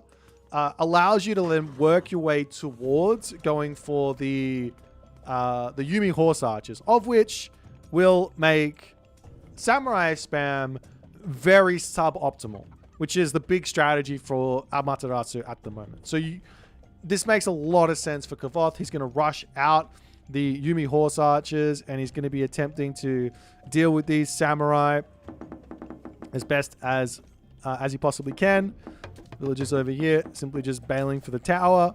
There is going to be a dead Kama Itachi there as well, as that gets slapped down, sent all the way back home.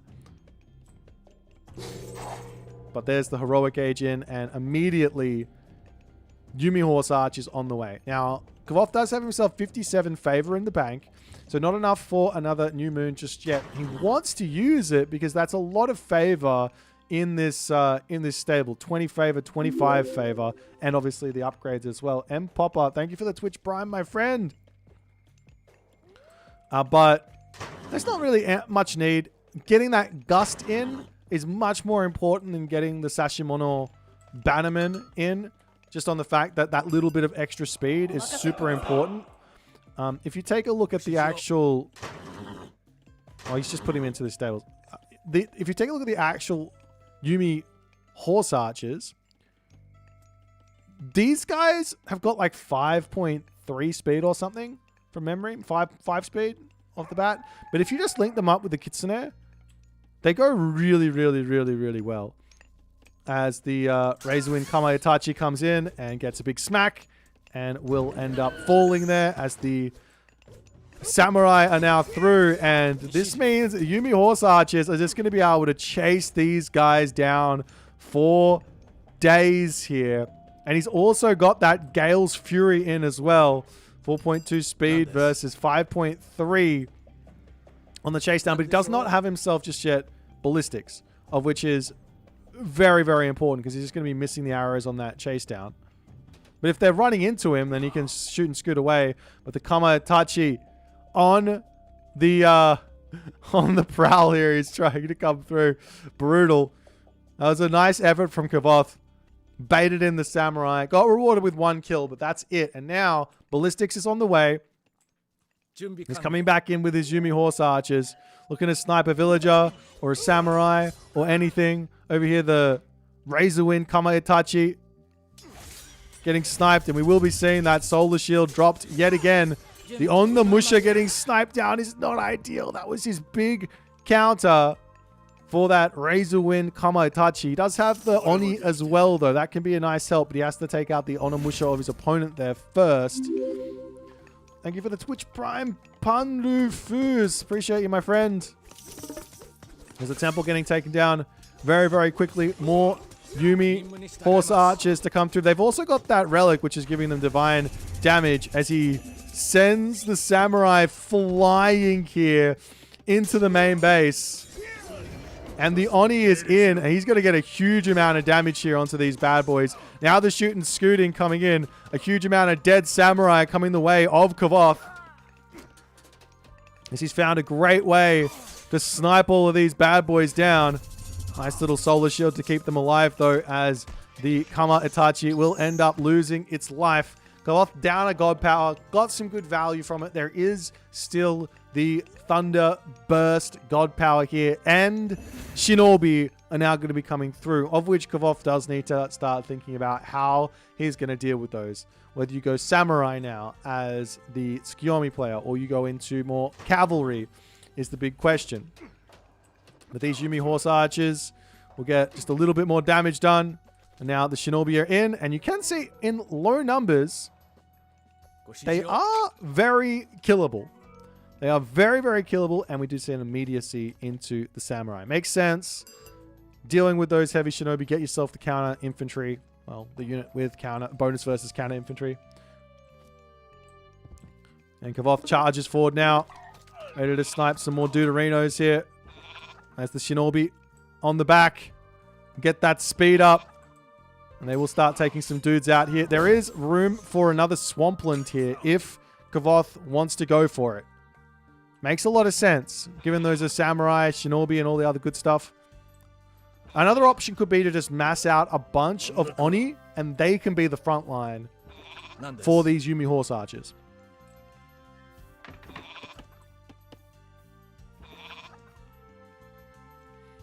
There's now Izamato says, time for Katagi. Also Hanya Mask. We are seeing this. The armory is the usage there for Kavoth. Now he's got himself full bronze on the other side. Oh, some units getting taken down over there. It's only full copper. So tier 2 versus tier 1.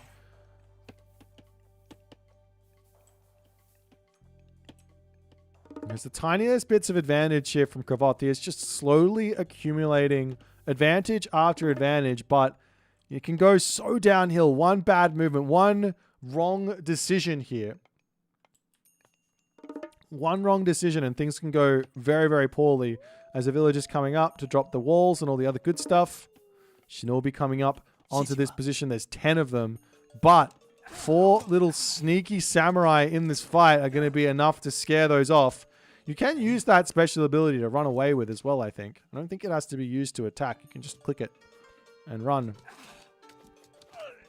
As he snipes one Shinobi there.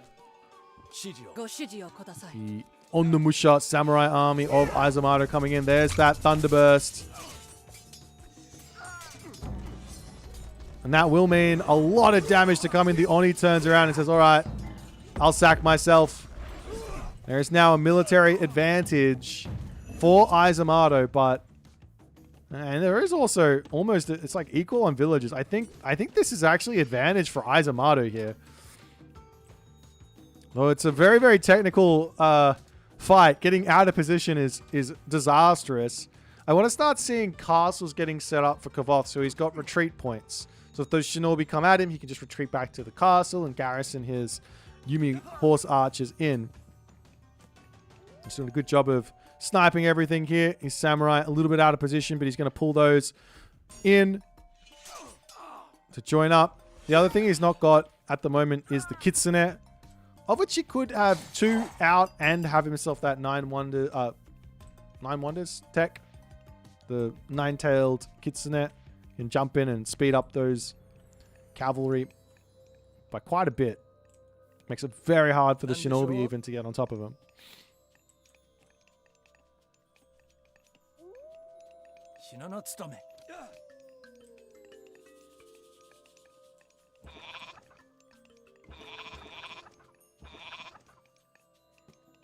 A little cheeky razor wind.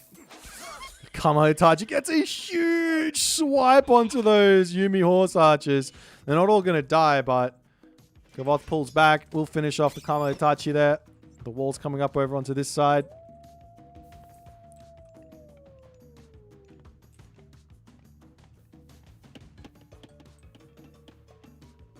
And there's the first castle for Izamato. How is the differential in Bushido at the moment? Only really a slight advantage for Izumato. If Kavoth can keep on sniping, if Kavoth can keep sniping these samurai, he's going to be in a good spot. But the shinobi are coming straight after these Yumi horse archers. Now, he does have a samurai or two here, so they will be incredibly useful here. Up onto the top side, though, the samurai taking the fight. Not exactly what Kavoth wants, but in sniping off the shinobi, now his Yumi horse archers can start functioning here as he charges forward, trying to take all of this stuff out.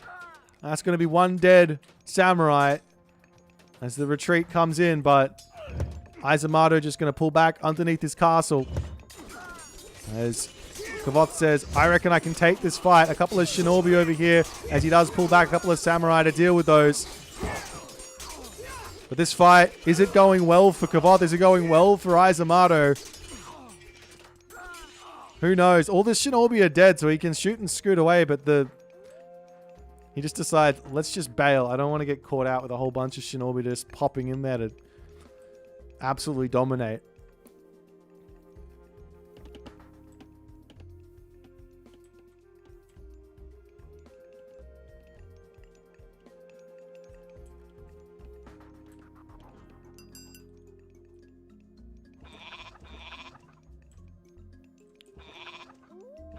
So now the champion is in for Izumato. How the upgrade situation looking for Kavoth? He is missing quite a few, so he could grab those and that'd probably push him up to heavy as well. Sorry, champion as well. Or the alternative is just try to get to the Mythic Age. He hasn't got a castle up yet. It's the only problem. On the other side, Izumato can just think Castle Age. I mean, not Castle. Mythic Age here if he wants to. And he can start working towards those super samurai.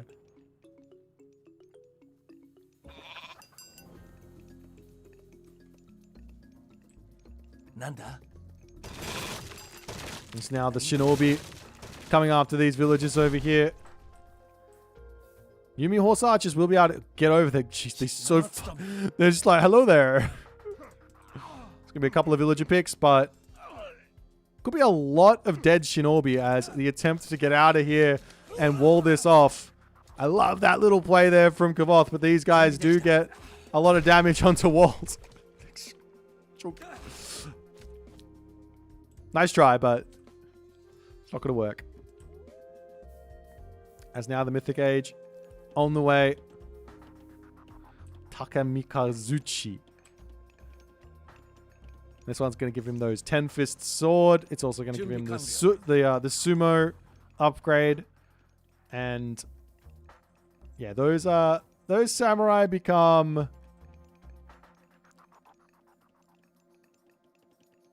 a little bit bonkers.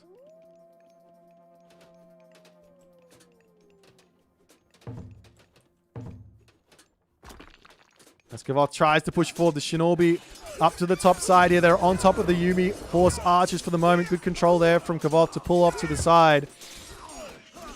But he's fighting underneath the castle.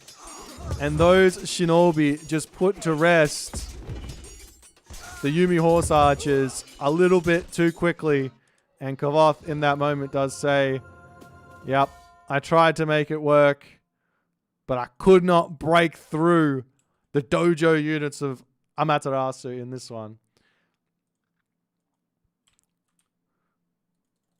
I mean, a well-played game from both players in a way, but Izumato just not taking all too much damage here, I think, is the stuff. Like, when you're chasing him down with those horse archers, you'd expect to get a little bit more value, but they're just not picking off those units very quickly at all.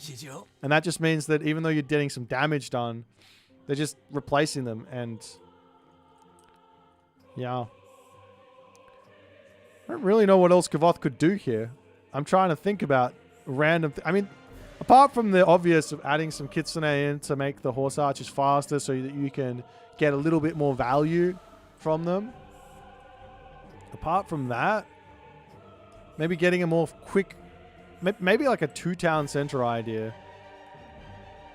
into the heroic age.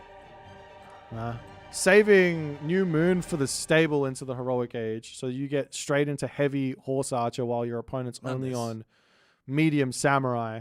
And you can get some advantage there maybe as a different idea, rather than dropping it onto the watermill.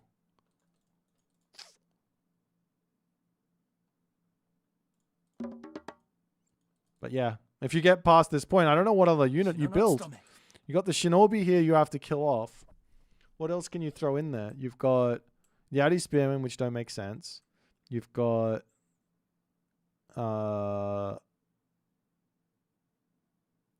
the Yumi archers, which are just not going to be it at all. You've got all the cav. Do Naginata Riders... Are they your answer versus the shinobi? But and then you just sort of ignore the samurai and you just run around and just like keep killing villagers over and over again. Obviously samurai makes sense. What's the other god path here? Tengu? 15 favor, 200 wood costing Tengu. How much HP? They've got a lot of HP. What does this do? Maybe Tengu is the secret sauce.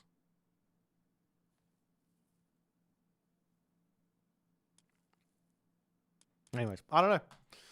Samurai OP. GG.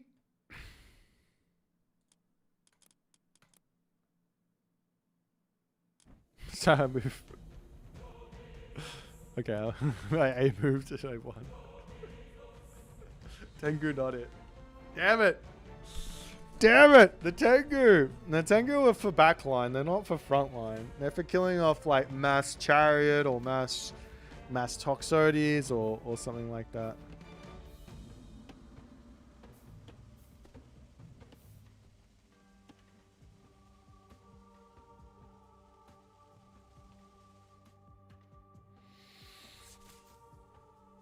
Maybe a whole bunch more Miko and just making Oni and Yumi archers rather than going into samurai at all.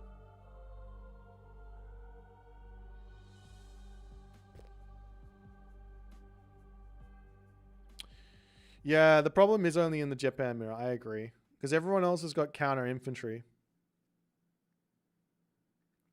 Actually, maybe it's difficult for Atlantean as well, but they do have spiders and shit.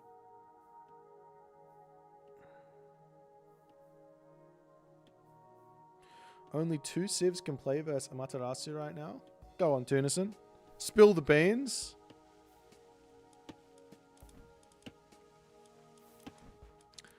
I think...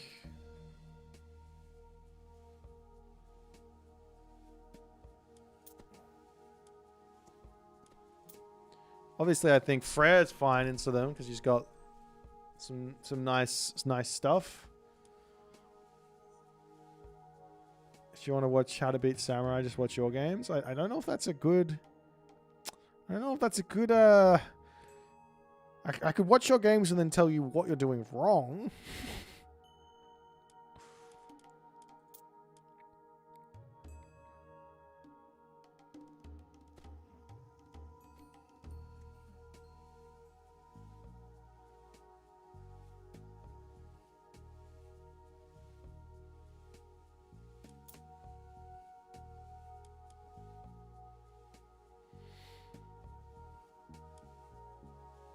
Yeah, okay, so like Thor, Odin, Freyr are 100% good versus... I can't see how they're not playable versus all the Japanese at the moment.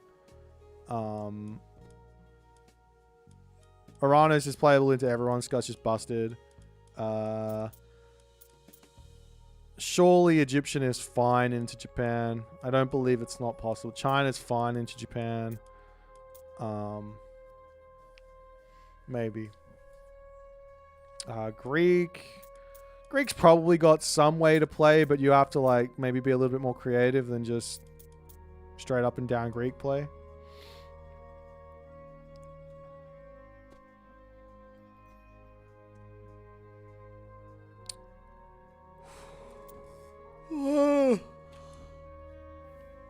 Dude, I need to get some water.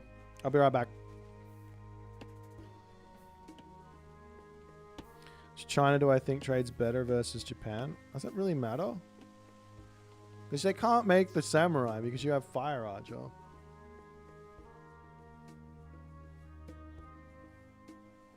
Don't counter infantry do well into Japan? The Yumi archers are good versus counter infantry.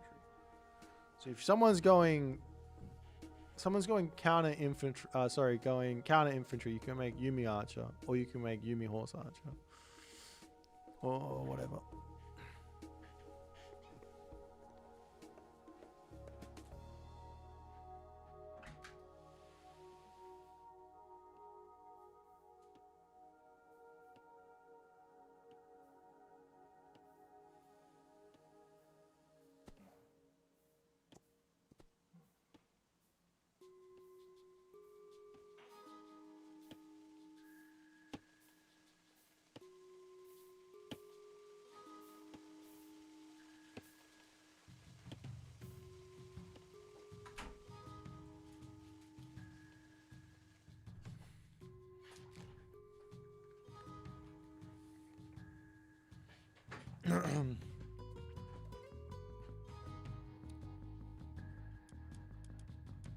All right, let's find another game to watch, hey? I just want to watch some like Japan versus non-Japan. Is there anyone 1800 plus who's just not playing for ELO? There is this one. Here you go. Let's watch this.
Spamming China right now will be free low. I don't know if that's true. Like, it's not like China is just better than Japan. It's just that China isn't like brain dead versus Japan. Sorry, Japan isn't brain dead versus China. Like, obviously, Amaterasu versus the other two Japanese gods seems very simple. You make samurai and you make shinobi when needed. Like, getting Amaterasu off of samurai to build something else seems very, very tricky.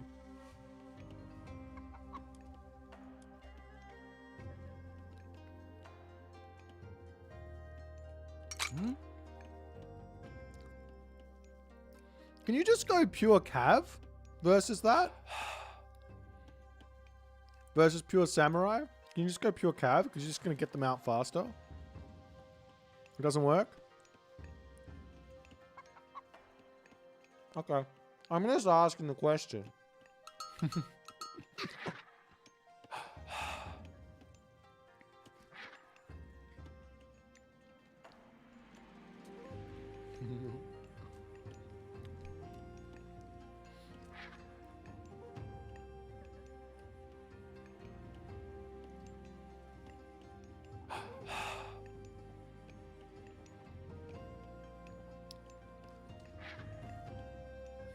Chukonu versus Samurai any good? I don't know. I didn't test that one. I don't know why you would build them when you can just build Fire Archer, but maybe... And they're all...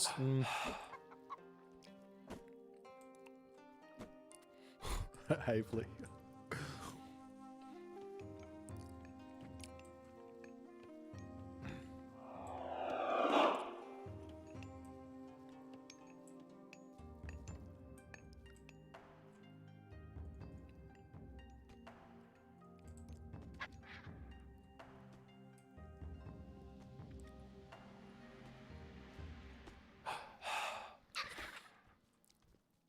I'm intrigued. Like, what would you go here as? Let's think about. Let's start going through matchups and start walking through them, because I think this is also somewhat fun, right? So if you're going to play Noir versus Tsukiyomi, do you go town center against this and then try and just defend the rage? You've got yourself the wall to give yourself this position, but you don't have a whole lot of food. The food is over here on this map. The food is up top on this map. It's a bit difficult to grab. I mean, for me, I would be thinking one town center ideas, because you've also got fire archers and things like that if your opponent goes 2 TC. You can go things like, maybe not go for how to, maybe go for Genu, and then you can make. Do you even make the chillin', or are you just gonna get reincarnation? Maybe just get reincarnation and you make halberdier fire archer, if need be. Like pure halberdier up until anything else comes through. And then when the samurai start showing up, then the fire archers come through.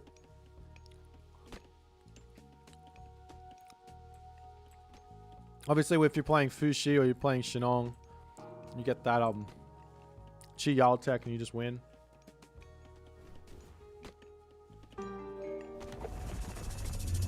Does your Bushido increase while hitting buildings? I think so. Someone said it does a little bit. Are normal archers too slow to beat samurai? Well, Yumi archers are not very good against samurai. I think they're really, really good versus things like throwing axemen, versus axemen, versus a pacifist. Those types of units. But versus samurai, they just have too much HP. And they're just not dying quick enough. And then they get on top of them and they just melt through them all.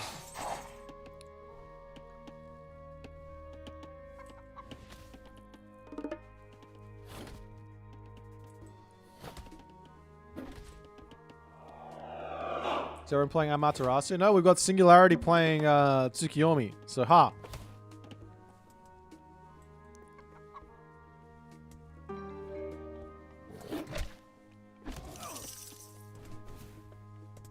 I don't know what Blue's doing. Is this Hell's Ravage?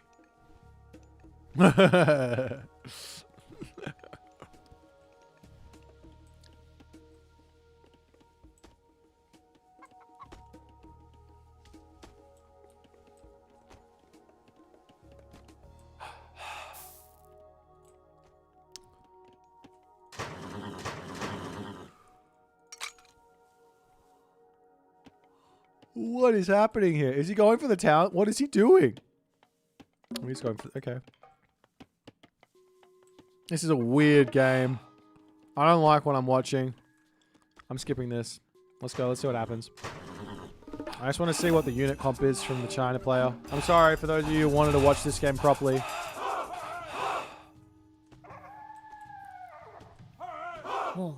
Did he get the upgrade? No. He just built an extra Jorogumo, and he's like, let me try and kill you.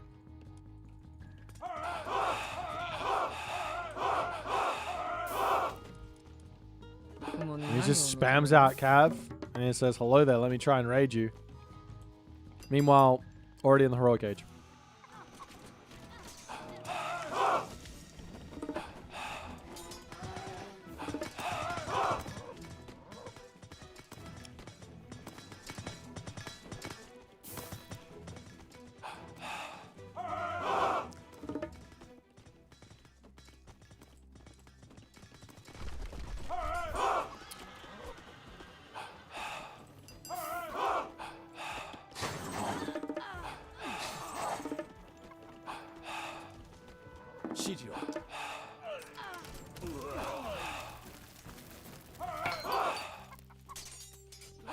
You kind of need to hit a Oni push, I think, versus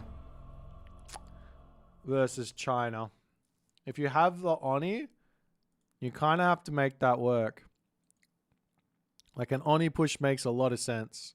Build a couple of Naginata riders to harass, and then you charge him with like 3 or 4 Onis with a whole bunch of units that can kill off like sages and stuff. Because if you let them do this like fast mythic thing, it's just not going to be fun for you. Maybe you can find a win, but I don't know. This is a silly game. Alright. I might play one. I have to go to bed very, very soon. I've got to wake up tomorrow at 11. Actually, I don't even think I'm going to play one. I think I'm just going to go to bed.